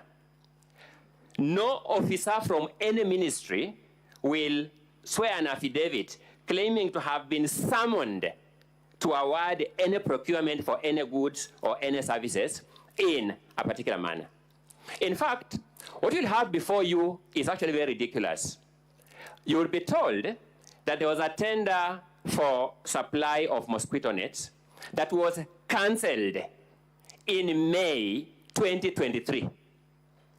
Then a local company that was an agent of the supplier was following for the return of its bid bond in July, 2 months after the cancellation of the tender. How can you influence a tender that was cancelled 2 months ago? I told you it will move from the false through the ridiculous to the embarrassing. Now, the more interesting one is at paragraph 78A. You'll be told that His Excellency bullied Kenya Medical Supplies Agency officials into awarding a tender for the supply of mosquito nets to Crystal Limited. Good people, Crystal Limited was not even a bidder for that tender. He pressurized people to award it to somebody who is not even a bidder for that tender. I observed it will move from the false through the ridiculous to the embarrassing. Those of us who understand this motion for what it is, understand why these panel beating maneuvers are being tried here. The motion as presented and approved by the National Assembly will remain in our constitutional history as the most embarrassing motion ever approved by a House of Parliament in the Commonwealth. We respectfully submit. You'll be told at paragraph 58 that His Excellency is reasonably suspected to be the principal beneficiary of what are called dubious transactions by Lusona Events Limited. You will then go to the allegations on Lusona Events Limited, and you want to see those transactions, how are they terminating to the Deputy President? You'll not come across any connection. They'll just say, a director of this company withdrew some money from his own company. The Deputy President is a director. None of his family members are director. That person withdrew money from his company, bought a motor vehicle in his own name. The mover will say, I'm therefore drawing a reasonable conclusion that the Deputy President is the beneficiary of this. Good people, the word reasonable has meaning known to law. I submit very respectfully that this falls short of the definition of the word reasonable suspicion. I submit it actually gravitates towards unreasonable suspicion. Now let's look at this. You'll be told that His Excellency has acquired 40 acres of land in Kakuret, Kamburaini, in Nyeri. Evidence before you will show that this is land that the Deputy President, in fact, bought from a current member of the National Assembly. So he knows that member. In 2015, before he even joined state office as a member of parliament, you are told that the purchase of this land in 2015 shows that in the last 2 years, the Deputy President has amassed immense wealth. I began by saying, let's be elementarily decent. One of the most frustrating things about preparing for such a hopelessly conceptualized, hopelessly crafted, and hopelessly presented case is that you begin doubting yourself because you begin wondering, what am I not seeing? Land bought from a sitting member of the National Assembly in the year 2015 is supposed to be evidence that in the last 2 years, His Excellency Rigathi Gachagua has amassed immense wealth from the office of the President to acquire that property. Now, let's look at paragraph 45G.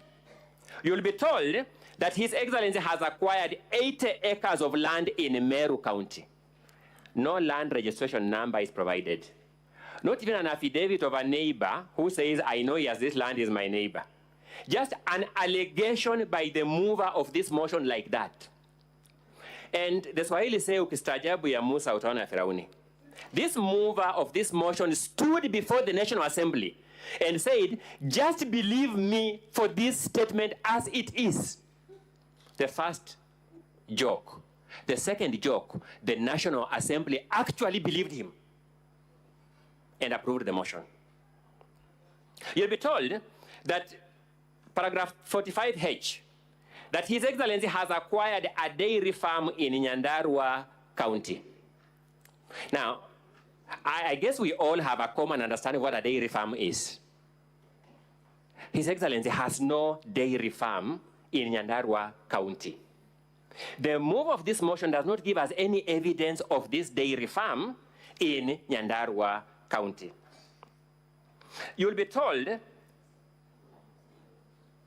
that His Excellency has used the office of the Deputy President to corruptly influence unnecessary and expensive renovation of his official residence in Karen and Mombasa.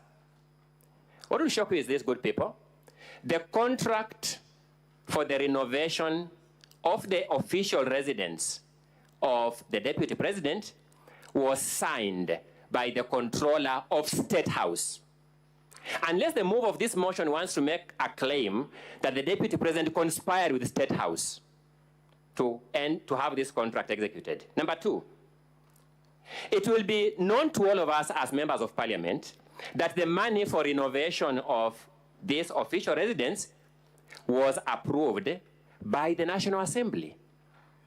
Is the National Assembly conceding that it approved money for unnecessary expenditure by government? How can the National Assembly approve money for use for renovation of the residence of the Deputy President, then after that money is used for the intended purpose, the renovation of the official residence of the President, now drag the Deputy President for impeachment for the reason of that renovation? I said it will move through the ridiculous to the embarrassing. You'll be told that the Deputy President has a helicopter landing facility at his land, Ruguru, Kiamariga, 1223 in Madeira. The Deputy President simply has no helicopter landing pad on that farm, a small parcel of land with napier grass, unless the mover of this motion can now convince us that new technology has emerged, that napier grass is the constructing material for landing pads for aircrafts. That's the only way it can make sense. But because it doesn't make sense, good people, you'll agree with me, it moves from the false through the ridiculous to the embarrassing. Now let's deal with it. You'll be told the Deputy President has amassed a wealth portfolio amounting to 5.2 billion shillings. Elementarily, we must then look at the particularization. Tell us which one is what, plus which one is what, plus which one is what, to amount to this 5.2 billion. This figure, the origin, is only known to the mover of this motion. There is nothing on the body of the motion. There is nothing in the documents attached to the motion. There is nothing in the video clips to be played by the mover of this motion that tells us mathematically how he arrived at this figure of 5.2 billion shillings. Then when the charges were read, distinguished senators, you had some 22 companies being read one by one. Thank you. 22 companies. A number of things will surprise you. You'll just find a company listed called Spiritway Limited. Nothing in this motion tells us what wrong has this company done. Nothing in the motion, completely. It just listed there the way it is. Fortis Vis Group Limited. Nothing in this motion tells us what wrong has Fortis Vis Group Limited done. They're just companies whose names have been listed, and we have spent the taxpayers' money this afternoon listening to these companies' names being written with nothing in this motion telling us. So what wrong has Dorcas Rigathi Foundation done? What act are you complaining of for that company? What omission are you complaining of in respect of that company. Heartland Supplies Limited, you just find a name of a company there.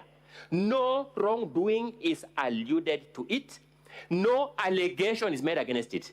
They're just companies thrown there. Distinguished senators, the Romans called their assembly, which was the equivalent of this Senate, the patres. It was an advisory council. That name was derived from an old Latin word meaning father. Senate derives its name from the Latin word senex, meaning old man. All these words are supposed to address the sagacious, the state of wisdom of the Senate. If this Senate lives true to its historical origin as the patres, if this Senate lives true to its Latin origins as the senex, the old man, the wise man, it will see through these lies, it will see through this ridiculousness, it will see through these embarrassing statements. If time were to permit, I will take you through other allegations that meet the same test of falsehood, ridiculousness, and embarrassment.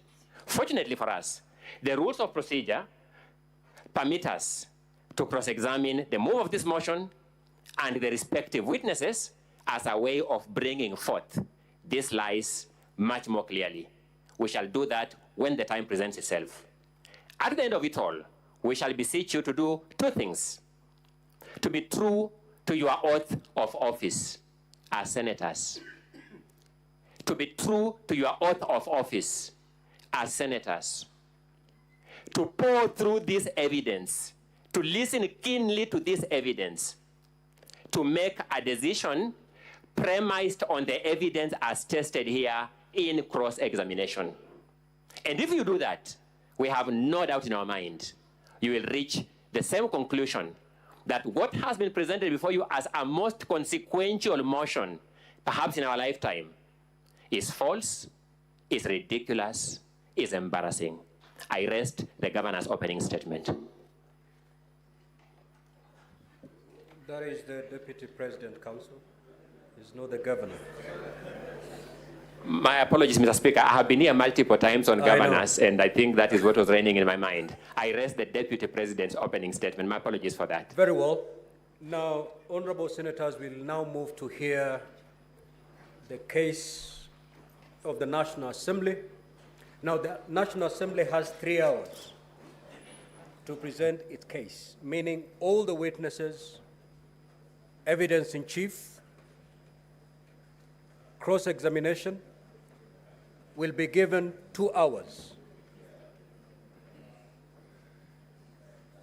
The legal team for the Deputy President, you'll have 2 hours to cross-examine the witnesses as presented by the National Assembly. Clerk, you may now usher in the first witness of the National Assembly.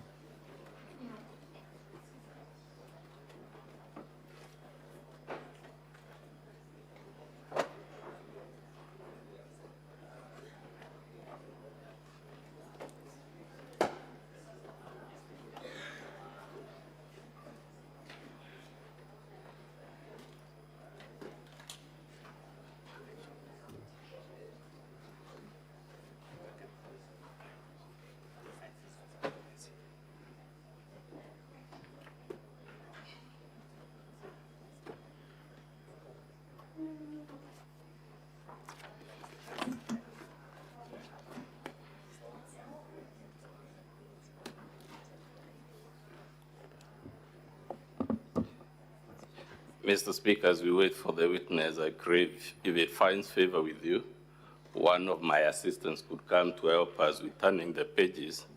I reckon that way we would move much faster. He's called Boniface Mawira. He should be perhaps in the gallery. That's a valid request. You may proceed.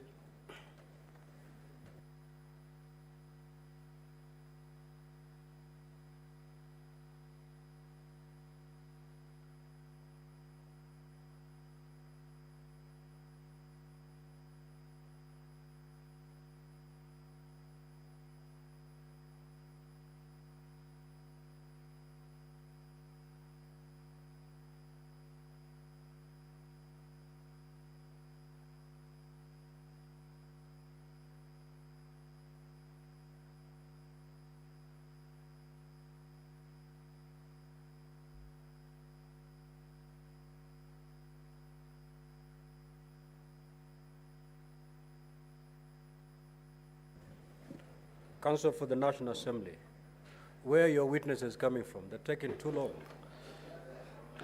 I think they must be in room 4, Honorable Speaker. Our first witness is the Honorable Ekomas Mwengi Motuse, who was the mover of the motion.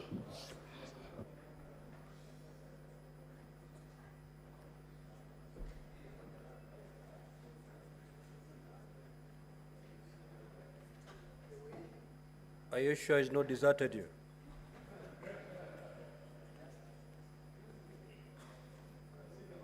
It is always a risk in this type of business, Honorable Speaker, but I'm sure he's around.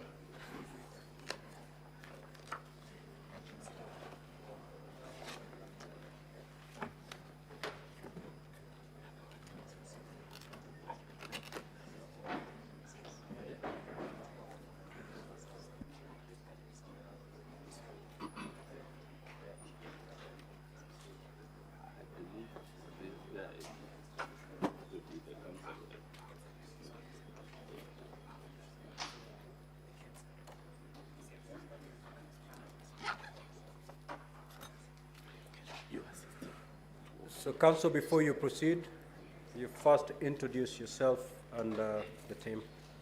Yes, for the record, Honorable Speaker, my name is Mudhomi Viankolu. I'll be doing the exam in chief on behalf of the National Assembly. I shall be assisted in that enterprise by my learned friend, Mr. Peter Manyonge Wanyama. I will cover grounds 1, 5, 6, and 7. And my learned friend will lead the witness in respect of the other grounds in the motion.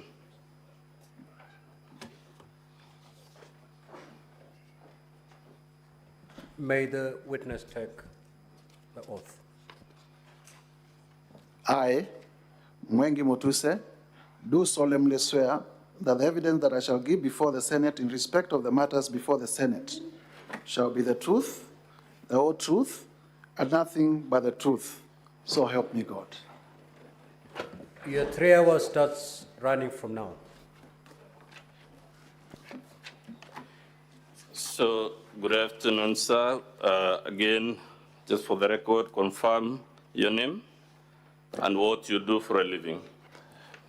Mr. Speaker, Honorable Senators, my name is Mwengi Motuse. I'm the Member of Parliament for Kibwezi West constituency, and I was the mover of the instant motion that is before your consideration in the National Assembly.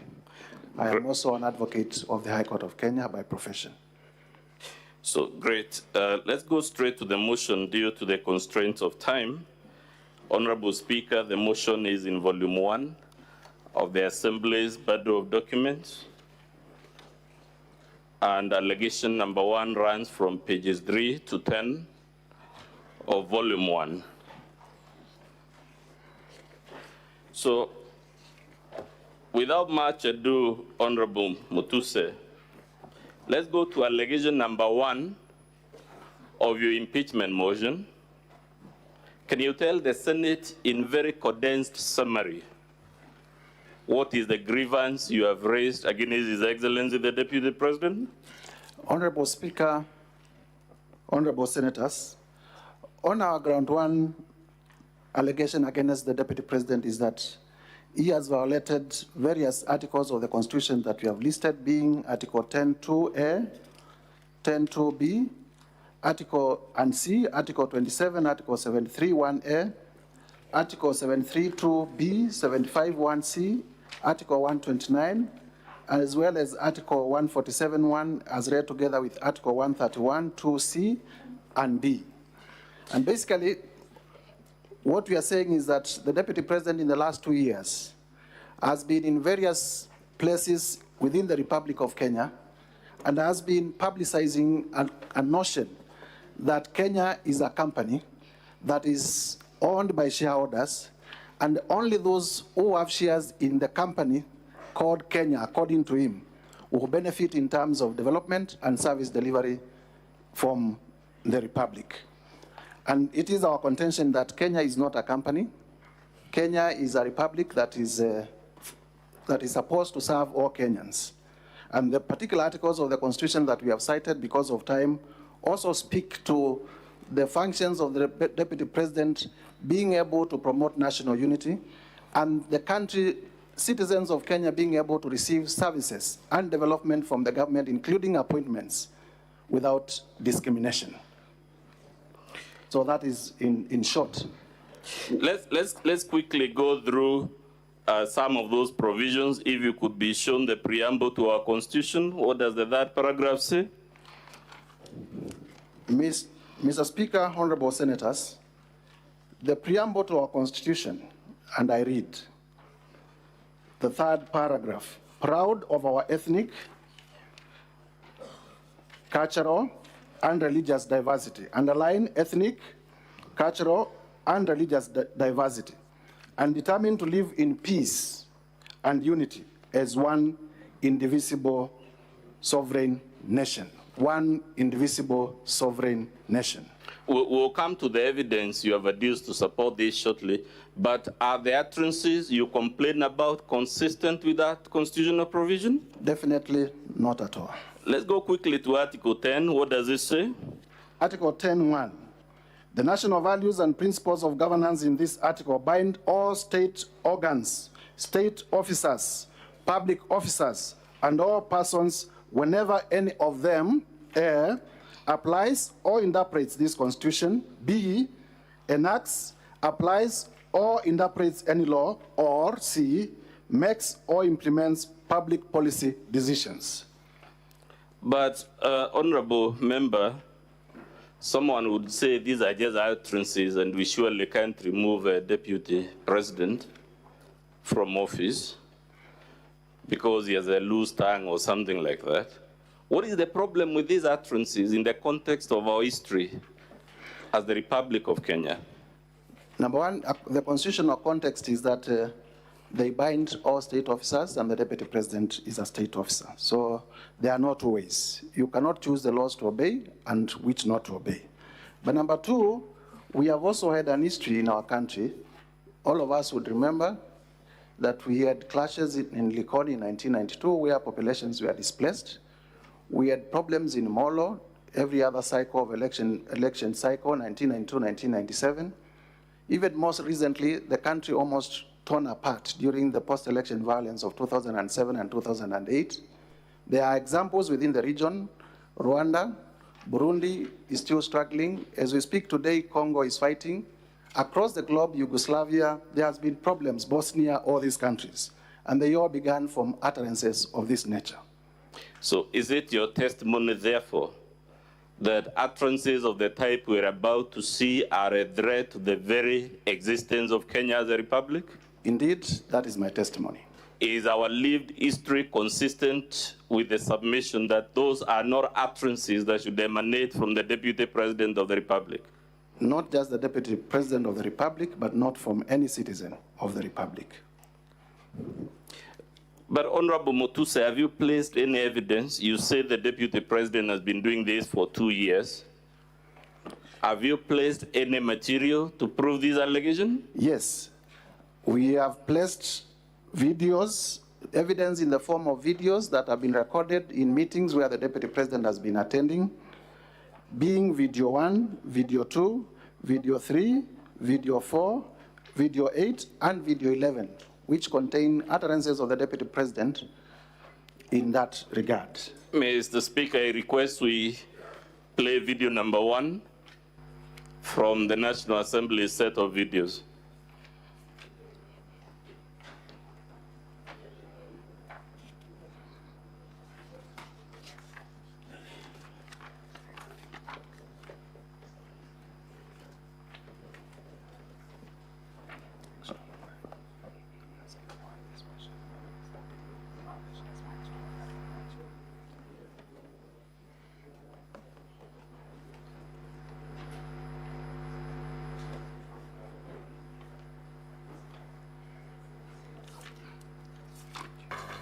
Sisi lazima tungeangalia nyinyi.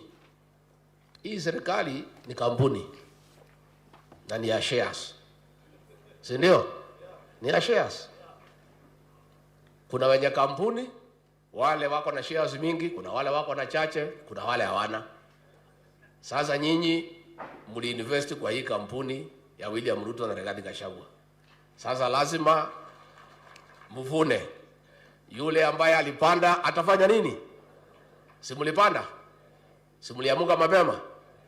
Mukasema mutaki kusikia mambo ya ile system na nini? Muka invest, mukapanda, mukapalilia, mukaweka mbolea, mukamwagilia maji, wakati ya kuvuna ndio huu. Na itakuwa namna hiyo.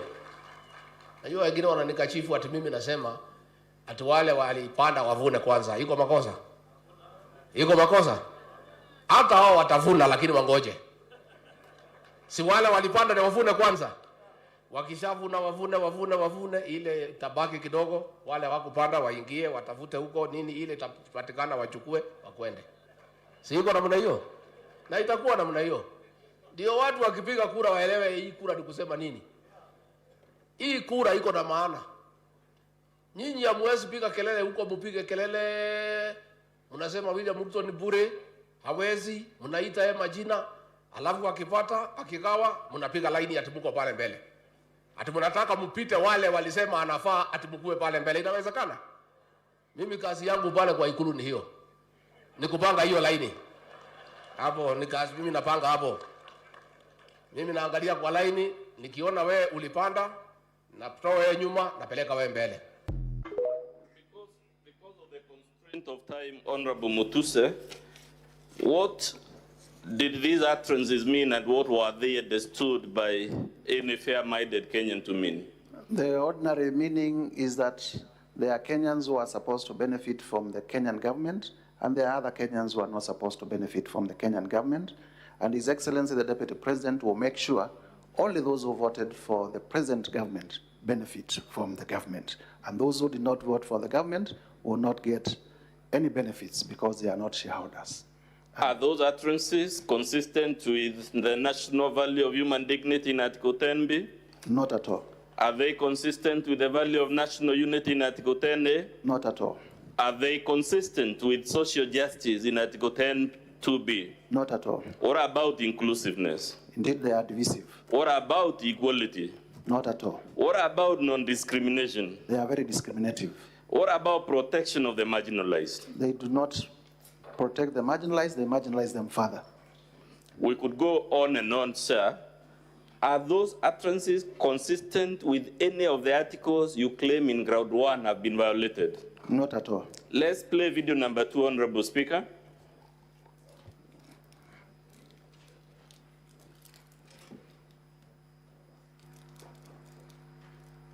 President Rigathi Gachagua again brought up the political shareholding narrative, saying the Kenya Kwanza administration will prioritize Kenyans who voted for it in the distribution of government employment slots and development projects. Well, Gachagua spoke in Nandi County, where he led other government officials in a church service and thereafter a fundraiser at Kurgung Boys High School. Ayub Abdikadir reports. Mosop constituency in Nandi County offered Gachagua a platform to amplify his narrative about the government being a shareholding entity that apparently belongs to those who voted for it, calling on the people of Nandi County to remain patient as the state works on development projects and employment opportunities that would prioritize Kenya Kwanza supporters. Rais ako pale. Niko hapo. Huyu Felix ako hapo. Rais mnamjua. Mimi mnanijua msimamo yangu. Ya kwamba watoto wakiwa wengi kuna wale kwanza ya kuangaliwa, si mnajua? Sasa huyu Felix ako pale ndio mwenye kuunganisha mawaya. Mambo yetu tumepanga. His remarks similar to the last time he sparked public debate by hinting at preferential treatment for Kenyans who voted for the government. Mambo iko sawa. Chakula iko jikoni, karibu kuiva. Watoto ni wengi, chakula ni kidogo. Iko watoto ya nyumbani, iko ajirani, iko namna hiyo, na nyinyi mtulie. Chakula ikiiva, sisi ndio wenye kupakua. Na watoto tunawajua kwa sura na kwa msimamo.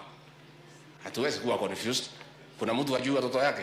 The Deputy President, who led other Kenya Kwanza leaders for a church service and thereafter a fundraiser at Kurgung Boys High School, also outlined measures. Let's play In the interest of time, Mr. Speaker, I want to play all of them, then I'll put the questions. Let's hear video number 3, I believe.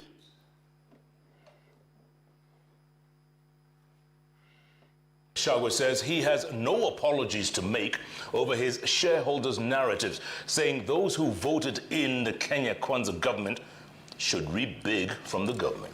Well, Gachagua, who was speaking in Nandi County, where he led a fundraiser towards the construction of the ACK Plaza in Kapsabet town, also dismissed claims that there are differences between himself and President William Ruto.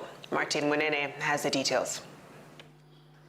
Deputy President Rigathi Gachagua was in President William Ruto's Rift Valley backyard on Sunday, where he presided over a fundraiser in aid of Kapsabet ACK Church.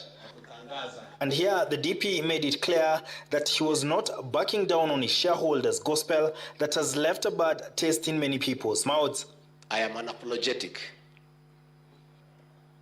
to demand and to insist that those who believed in William Ruto and supported him to a man have every right to benefit immensely from his government. I have no apology. Let's play video number 4, 8, and 11 in that sequence. Serikali, a government is like a company. There is shareholding. Kuna wale who have invested a lot of shares. Kuna wale wameweka kidogo. Kuna wale wamekataa. Lakini wote ni wa Kenya. So ndio tukasema kama wewe umeenda kupanda mahindi, ama wacha nipeane example ya ng'ombe kwa sababu niko Kajiado. Wewe uko na ng'ombe yako ya maziwa. Hiyo ng'ombe imezaliwa ikiwa njao, umeichunga vizuri, umepatia majani, umenunulia dairy mill, umepatia chumvi, umepeleka kwa malisho, umepatia maji, imezaa, imeanza kukamuliwa. Wewe unatakiwa kwanza ukuwe mtu ya kwanza kukamua hiyo ng'ombe na kukunywa maziwa. Serikali, a government is like a company. There is shareholding. Kuna wale who have invested a lot of shares. Kuna wale wameweka kidogo. Kuna wale wamekataa. Lakini wote ni wa Kenya. So ndio tukasema kama wewe umeenda kupanda mahindi, ama wacha nipeane example ya ng'ombe kwa sababu niko Kajiado. Wewe uko na ng'ombe yako ya maziwa. Hiyo ng'ombe imezaliwa ikiwa njao. We can go to the next because we see an element of repetition. Let's go to the next video.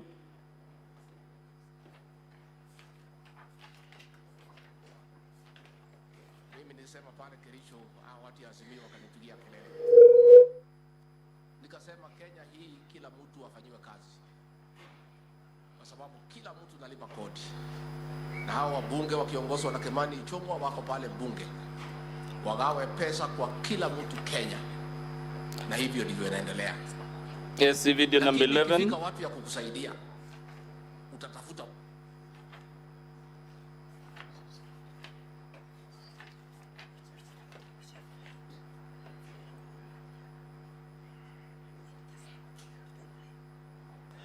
The good people of Homa Bay, that I am going to work with your leaders, the ones you have elected, so that we can develop our country together. Competition is over. Si tumemaliza mambo ya mashindano? Si tumemaliza mambo ya mashindano? Si ile kazi imebaki ni sisi kuwafanyia kazi sasa? Si ni kweli? Muko tayari kufanya kazi na mimi? Munasema nifanye kazi na viongozi wenu wale mliowachagua. Mimi nawahakikishia nitafanya kazi na wao, ndio tupange mambo ya maendeleo ya Homa Bay, tupange mambo ya maendeleo ya Kenya, ndio tuweze kupeleka taifa letu mbele. Tuondoe umaskini, tupange ajira ya hawa vijana, tupunguze gharama ya chakula, na tupange mambo ya maendeleo ya Kenya, tutengeneze nchi ambayo kila Mkenya anajivunia kuwa Mkenya. So Mutuse, you know, we could play these videos on and on. Unfortunately, time is not with us. But please confirm that you have presented before Senate utterances made by the Deputy President on this theme in Kitui. Is that correct? That is correct. In Nandi, is that correct? That is correct. In Kericho, is that correct? That is correct. In Kajiado? That is correct. Please confirm it is in public domain. These utterances have been made in very many other places. These were just illustrations. Indeed, I suspect they have been made even in the counties represented by the senator seated here. Have these been isolated aberrations, or has it been a consistent campaign and mantra by the Deputy President across the Republic? It has been consistent, and as the Deputy President says, unapologetic. But you also played for us a video where the President is speaking. How does it compare with the utterances and the campaign by his deputy? The President is preaching national unity, and I believe that is a function assigned to the President under Article 131 of the Constitution, to be a symbol of national unity. And the Deputy President is also required to deputize the President in performance of his functions. And therefore, it will be expected that the Deputy President will take cue. Instead, the Deputy President is contradicting the President. We have seen these events covered by a major television station, right? Indeed. Does that television, to the best of your knowledge, have national or is it local coverage? National, and some of them regional coverage. Should the Deputy President of the Republic have the wisdom to know his utterances will be conveyed to the country and the world? Indeed, yes. We saw him talking about children that belong to the family, and although we don't use the language these days, some illegitimate children. Who was he calling children from outside the home, or the illegitimate ones? Looking in totality for Moi's videos, he must have made those who voted for Kenya Kwanza as the legitimate children, and those who did not vote for Kenya Kwanza as the legitimate children. We have seen him saying he has no apologies to make, notwithstanding that these utterances, to quote the media house, were leaving a bad taste in the mouths of many people. Is that correct or incorrect? Yes, he is very loudly clear that he has no apologies to make for referring to Kenya, for saying Kenya is a company belonging to shareholders for the benefit of the shareholders. That defiance and the stance that he has no apology to make, does it depict the deportment of a man or a woman who should be the Deputy President of the Republic of Kenya? Not at all. But you heard his counsel say that there must be some extraordinary wrongdoing before we can impeach for mere utterances or for the things you have alleged. To the best of your knowledge, sir, how many vice presidents or deputy presidents has Kenya had since 1963? In your estimate, how many? 11. 11. 11 or thereabout? Let's say a dozen, 12, right? Yes. Do we have in our history since 1963 experience of a deputy president who traverses the country preaching ethnic exclusion? I don't remember any. The only incident I remember, two incidences, when Jaramogi differed with Kenyatta and he did the moral thing, resigned from government. I also remember an incident, I think it was Vice President Morumbi, who also differed with the then president and did the honorable thing and resigned from government. Those were the first two vice presidents. Daniel Arap Moi was at that. Do you know of any incident where Daniel Arap Moi was moving around this country as vice president, committing this type of wrongdoing? No, not at all. How about Mwai Kibaki? In fact, even when he was demoted, he continued working in cabinet. How about Josephat Karanja? Not at all. How about George Saitoti? Even when he was sacked, he continued being loyal to the government of the day. How about Musalia Mudavadi? In his short stint, nothing is heard about him undermining his boss. How about dividing the country? Mudi Awori? Not at all. Kalonzo Musyoka? Not at all. So when we are told there is nothing extraordinary about this wrongdoing, is that consistent with the lived reality of Kenya?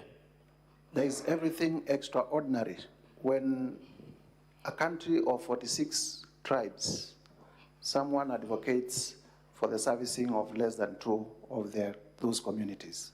Where will the 44 go? Given the politics of 41 against 1 in 2007 and the post-election violence, would this allegation be extraordinary wrongdoing? It is an extraordinary wrongdoing. In fact, the post-election violence that resulted from that particular kind of campaign was in itself extremely dangerous to our social fabric and extremely dangerous to our economy. Given the experience of the Molo and Likoni clashes in the 90s, would this be extraordinary wrongdoing coming from the second senior-most state officer? Indeed, and also when it is remembered that he was a district officer in Molo when those clashes were happening. Given what is going on right now as we speak in Tana River, would conduct like this emanating from none other than the deputy of the president be extraordinary misconduct? I have seen in news that there are families that are displaced, people have lost property, and if that is not extraordinary, then I do not know what extraordinary means. Given, sir, and I will summarize this, what this type of campaign achieved in Rwanda, in Burundi, in Sudan, in South Sudan, in former Yugoslavia, in Nigeria, the Biafra War, and we could count and count until the cows go home.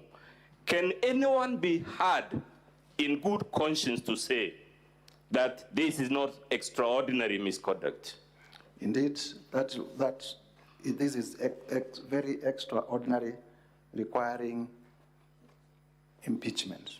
Please confirm, because we are pressed for time, that the evidence you're relying on this ground applies equally to allegation number 5 of your motion. Just a minute to confirm. What is your complaint in allegation number 5? Allegation number 5, Mr. Speaker, will be at page 16 to 17 of volume 2. Allegation number 5. Just a minute. Mr. Speaker, honorable members, our allegation number 5 relates to gross violation of Article 3(1) of the Constitution and Article 148(5)(a) of the Constitution, which specifically is in relation to the breach of the oath of office and allegiance. Does the oath of office require the deputy president to promote national unity or the shareholder politics? The oath of office demands of the deputy president to promote national unity. And what is your complaint in ground number 6, sir? In ground number 6, that again is on page 16 to 17, Mr. Speaker. Ground number 6 is about serious reasons to believe that the deputy president has committed a crime under national law pursuant to Article 151(b) and 2 of the Constitution. And what is the specific complaint? The specific complaint is that there are serious reasons to believe that His Excellency Rigathi Gachagua has committed crimes under Section 13(1)(a) and 62 of the National Cohesion and Integration Act. Can you please read for us those sections of the law? Section 13 of the National Cohesion and Integration Act provides that it is an offense. Honorable Speaker, that section will be in volume 7 of the Assembly's documents. That it is an offense for any person to use threatening, abusive, or insulting words or behavior where the person intends to stir up feelings of ethnic contempt, hatred, hostility, violence, or discrimination. The section also makes it an offense to use words or engage in such behavior when, having regard to all the circumstances, ethnic hatred is likely to be stirred up. Is ethnic hatred likely to be stirred up by this campaign of shareholding? Obviously. Is it likely to stir up ethnic contempt? Obviously. What does Section 62 say? Section 62 of the National Cohesion and Integration Act states that a person commits an offense when the person makes statements that are intended or are likely to stir up feelings of ethnic contempt, hatred, hostility, violence, or discrimination. Are the utterances by the Deputy President likely to trigger any of those things? Yes, indeed. As a matter of fact, Honorable Mutuse, that law you just read, National Cohesion and Integration, wasn't it the law Parliament enacted to ensure we never go back to where our country was in 2007, 2008 because of utterances like this? It was pursuant to the post-election violence, and the country resolved that we needed a law as a result. And therefore, it is a law that is supposed to ensure that we in office live to promote national unity and not the opposite. Given that history and why that law exists, sir, we repeat the question. Has the Deputy President committed ordinary or extraordinary wrongdoing? He has, under Article 150 of the Constitution, in relation to this ground, there are serious reasons to believe that he has committed wrongs against the National Cohesion and Integration Act, and if extraordinary in nature. And if you allow me, these are not my words. I have been accused of urging the National Assembly to believe me. These are not my words, they are words of the Constitution under Article 150. Thank you. I want us, Mr. Speaker, we're urging the Senate, if you consider the evidence so far adduced, then that evidence applies to ground 1, 5, and 6. So we are prosecuting them together to save on time. Let's go to allegation number 7, sir. Mr. Speaker, that allegation runs from pages 17 to 31.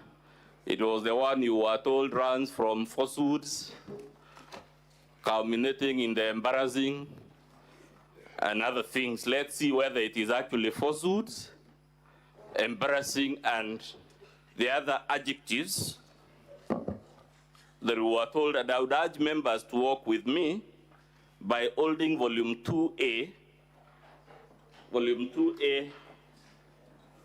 of the Assembly's documents, together with our volume 6. 6, I only mention it briefly.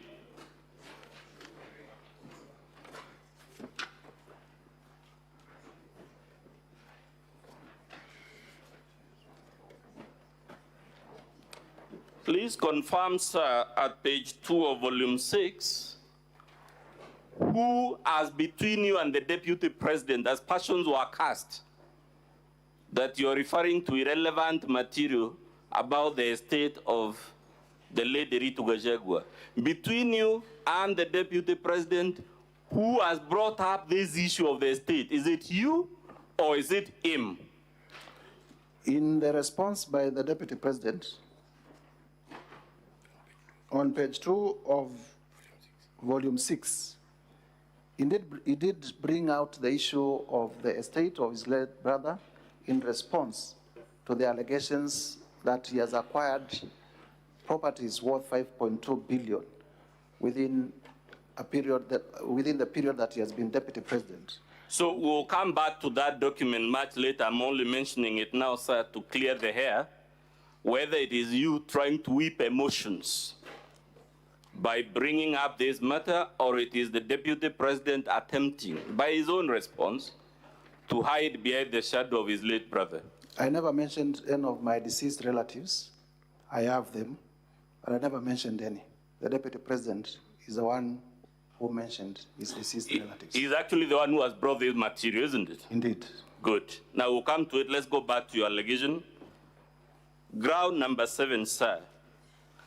Can you tell the Senate in summary? We are so pressed for time. What is... Mr. Speaker, honorable members, under ground number 7, our allegation is that there are serious reasons to believe that His Excellency Rigathi Gachagua has committed crimes under Section 45(1), 46, 47A3, and 48(1) of the Anti-Corruption and Economic Crimes Act, as well as Sections 2, 3, 4, and 7 of the Proceeds of Crime and the Money Laundering Act. And in short, during the short period that I was doing research on this motion, I have come across properties that are registered in the name of the Deputy President or in the name of his children or other proxies that run cumulatively to a value of about 5.2 billion. And there is no clear trace of where the monies to purchase those properties came from, and therefore, under the Anti-Corruption and Economic Crimes Act, qualify to be unexplained assets. Number 2, I have also listed companies that are associated with the Deputy President, 22 of them. And these companies, you look at the objects and purposes, they are all the same. And it is our theory and our evidence that these companies have been used for money laundering. Similarly, I have also listed companies that have been transacting with the office of the Deputy President, the office held by the Deputy President, His Excellency Rigathi Gachagua, with tremendous respect. And they are being paid from that office, and we have laid ground for serious reasons to believe that these companies are actually conduits for corruption, and that political responsibility, even when he's not the accounting officer, rests with the highest holder of that office. And that is the case we are making here. And we shall be showing the connection between the properties and His Excellency Rigathi Gachagua. And in a case of unexplained assets, it is upon the person to show where they actually got the money to buy the assets. We have evidence that the assets belong to him. Let's begin with the companies, Honorable Mutuse. You said you have attached Form CR12 to your motion. Indeed, I have attached Form CR12 being evidence of ownership of those companies. Would that be the Form CR12 on pages 8 all the way to 32 of Volume 2A? Indeed, yes. Honorable Speaker, it's Volume 2A, pages 8 to 32.